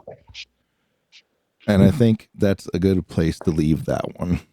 So, anything else? Nope, not that I can think of. Got some ossobuco on the stove. It's smelling good. That's good. Well, I've got one more change for or new thing to talk about, and I've gone back to Elite from Matthews. I had just picked up my a new Elite Exalt for this coming year.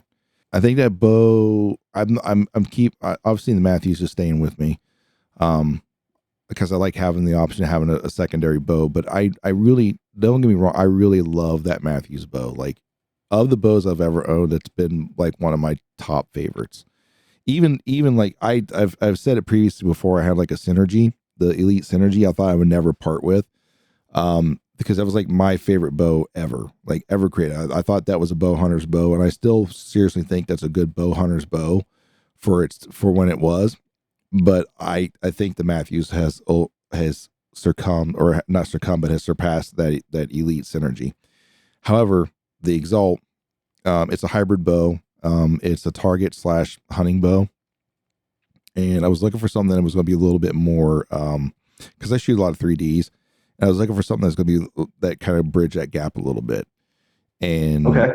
and so, like I said, it's a 35 axle to axle bow, so it's a little bit longer than the Matthews I have by like 2 inches.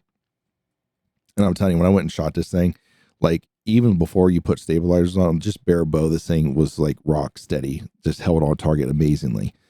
Um, Good draw cycle, good shot after, it barely moves in your hand when it shoots. So this is probably some of the target world coming into this bow.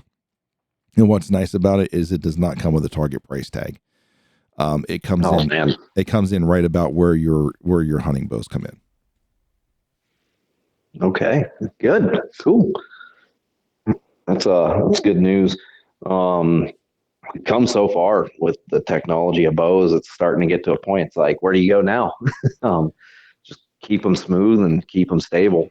Yeah. So I got a few things coming yet. I haven't started to put that bow together yet, but I'll hopefully, the first bow shoot in my region happens in March 16th is the first one. So I'm hoping to have it dialed in and ready to go for that. Oh, So, I'm sure you will. So, other, I guess I do have one more piece of news for me since you got back onto the bow topic. mhm. I am probably picking the bow back up this year. Yeah, short-lived retirement there. But it feels like a good time to do it. I feel like I had a good year to just kind of get out, hunt, and have the reset that I felt like I need to kind of clear my mind, maybe pick it back up and work out my bugs and kind of stay out of my own head. Sometimes you just need that good reset. And then, like, even in the best advice that I was ever given, especially, just shooting in general, if you're having a bad day, just stop, walk away, and then come back, tomorrow, and things will probably be better. Just shoot when it's Mm-hmm. good. If it's terrible, get the hell out. Just stop, because you're just gonna help create more bad habits, or just get frustrated with it. Just walk away. 100%. 100%. So, the prior to this last season here, when I put the bow down, I had a really, really good interactive archery season, close to a lot of animals. It was really exciting, but I felt like that my shooting wasn't where it should be to justify trying to take an animal with it. And so I'm looking forward to this year and really dialing myself back to where I should be. Well, so I'm gonna tell you, start short, start close up. Don't go out. Don't try to start stretching distances at first. Get back into just working through your process and focus. One of the big things that's helped me a lot is just, and I know some people is going to argue, but is blank bail shooting, where I'm basically just shooting at a non, just, obviously it's an approved target, but I'm not shooting at a certain point. I'm just pointing the bow. I'm making sure that the bow's actually pointed on this target face. So you could get like a block target that just has a black face. There's like nothing on it, right? And Mm-hmm. focus on that. Some people will close their eyes and they focus on just that shot execution. I just focus on that, like, on that black face, just to make sure that the bow obviously is staying on quote unquote target. I'm not coming off of that. and then really focus on just that, on what a good shot feels like, right? And then, And that's one of my goals this year, is to keep it in close for a while and work on my mechanics and just keep, don't punch my trigger, don't rush my shot, stay focused, let down when you need to let down. Don't go, well, it's just the target, because then you're just breeding more of that bad behavior, those bad habits. and then take that, once you learn what that good shot feels like, right? Then take that and then start adding aim to it, right? Add aim to it so that you're now aiming at a spot, right? But don't let the aim drive your shot.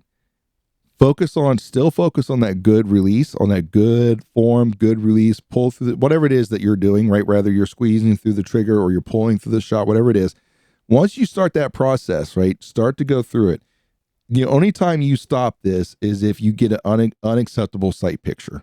In other words, your pin is too far off the target, like way off the target, right? And not coming back. Or in the case of hunting, your target has moved on you, right? Then you stop the process and reset. If not, go through that whole process. Trust the process. This has helped me tremendously. Is that, I've been a good archer, like I've shot really well. I've started to break 300 on a 3D range, not competition wise, but out shooting some fun shoots. Start breaking 300 a lot more and more consistently by picking my spot, letting that pin just float. I really don't care as long as it's in that vicinity, and just pulling through my shot. And you would be amazed at the accuracy behind that. Like it's phenomenal. It's amazing how accurate that is. Even if you're, because a lot of people, now there are some people who are command shooters, like, okay, pin on the target, pull the trigger, and they can make that work. I'm not one of them, but and that's what I started to turn into. There was, I got, pins where it needs to be, hurry up, get that thing off, which is contrary to, how I learned to shoot by the person who taught me to shoot archery. When I was younger, I shot great. I Robin Hooded quite a few arrows back when I was, 16, 17 years old. And I don't know, maybe I've just got a little more impatient. Maybe I've just got a little less confident, maybe a combination. But I quit letting that pin float and started forcing it to where it needed to be. And, having time off, just like I said, being able to reflect and try and remember what I learned at that age that I was so accepting of, and for some reason just fell off of as I got older. Start slow, start close. Don't get frustrated with yourself, and don't try to force yourself to move faster than what you're ready to move. And you'll probably come back stronger and better than what you left. I almost guarantee. Fingers crossed. No, I'm pretty sure that you'll come back stronger than what you left. And then also know what your limitations are. Like, yeah, I shoot 100 plus yards here pretty consistently, right? Right now I can't go out. Like, I went out today and I shot 5 arrows from 100 yards, and I haven't been shooting a lot recently like I normally do, and it shows. I shot 6 arrows. 2 I missed the target. I was high, missed it, hit the backstop and behind the target, and then 4 of them hit the target. I'm not where I need to be. So obviously, I understand that. I don't get frustrated by that. I'm like, okay, we need to, obviously there's some things we need to work on. Form is one of them, just getting back in the swing of shooting. So, but like I said, don't get frustrated. Don't think you're going to be a rock star. I've got someone back here, I think, that gets frustrated a little bit too quickly when they try to go back to distance when they're not ready to. And they are on a time constraint.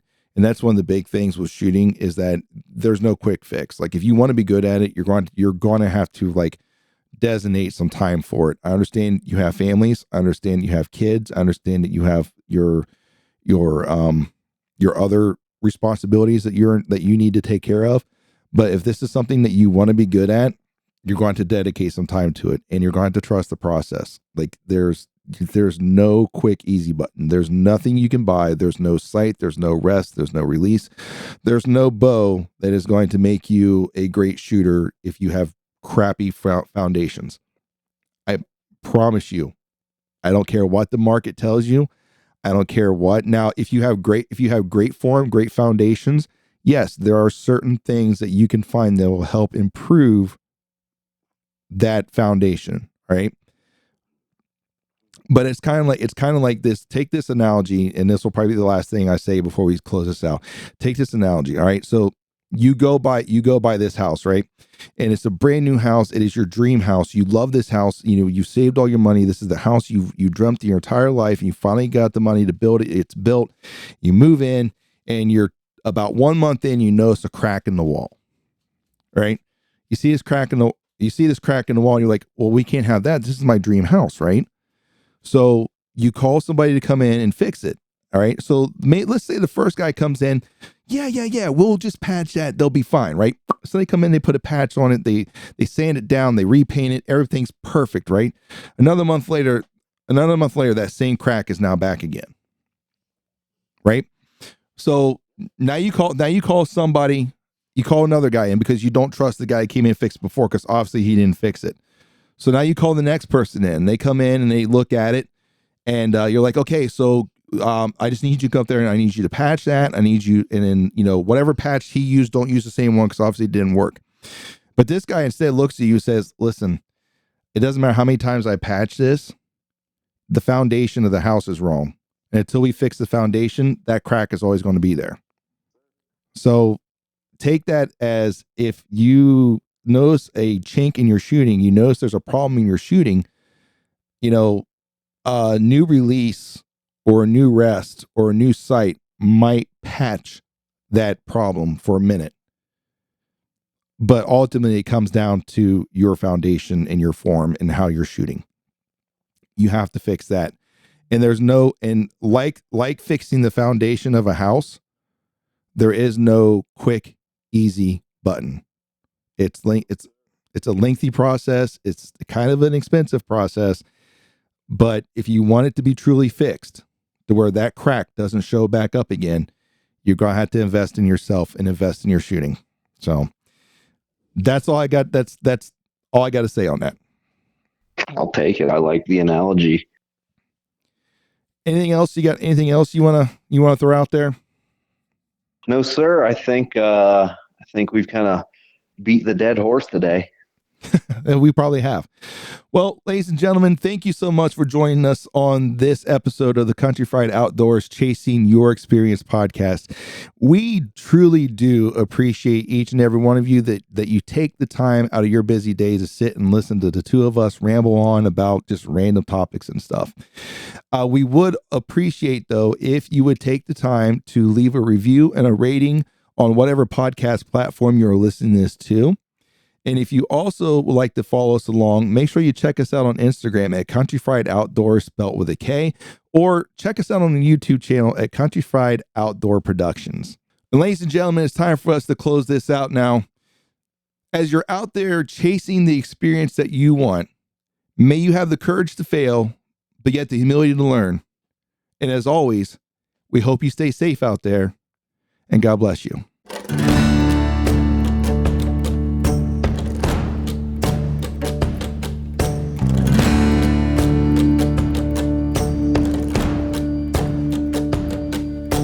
Thank you for listening to the Country Fried Outdoors Chasing Your Experience podcast.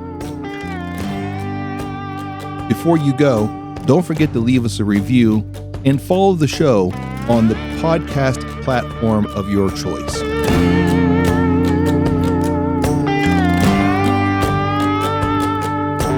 Are you hungry for more Country Fried Outdoors? Then follow us on Instagram at Country Fried Outdoors, or subscribe to our YouTube channel at Country Fried Outdoor Productions.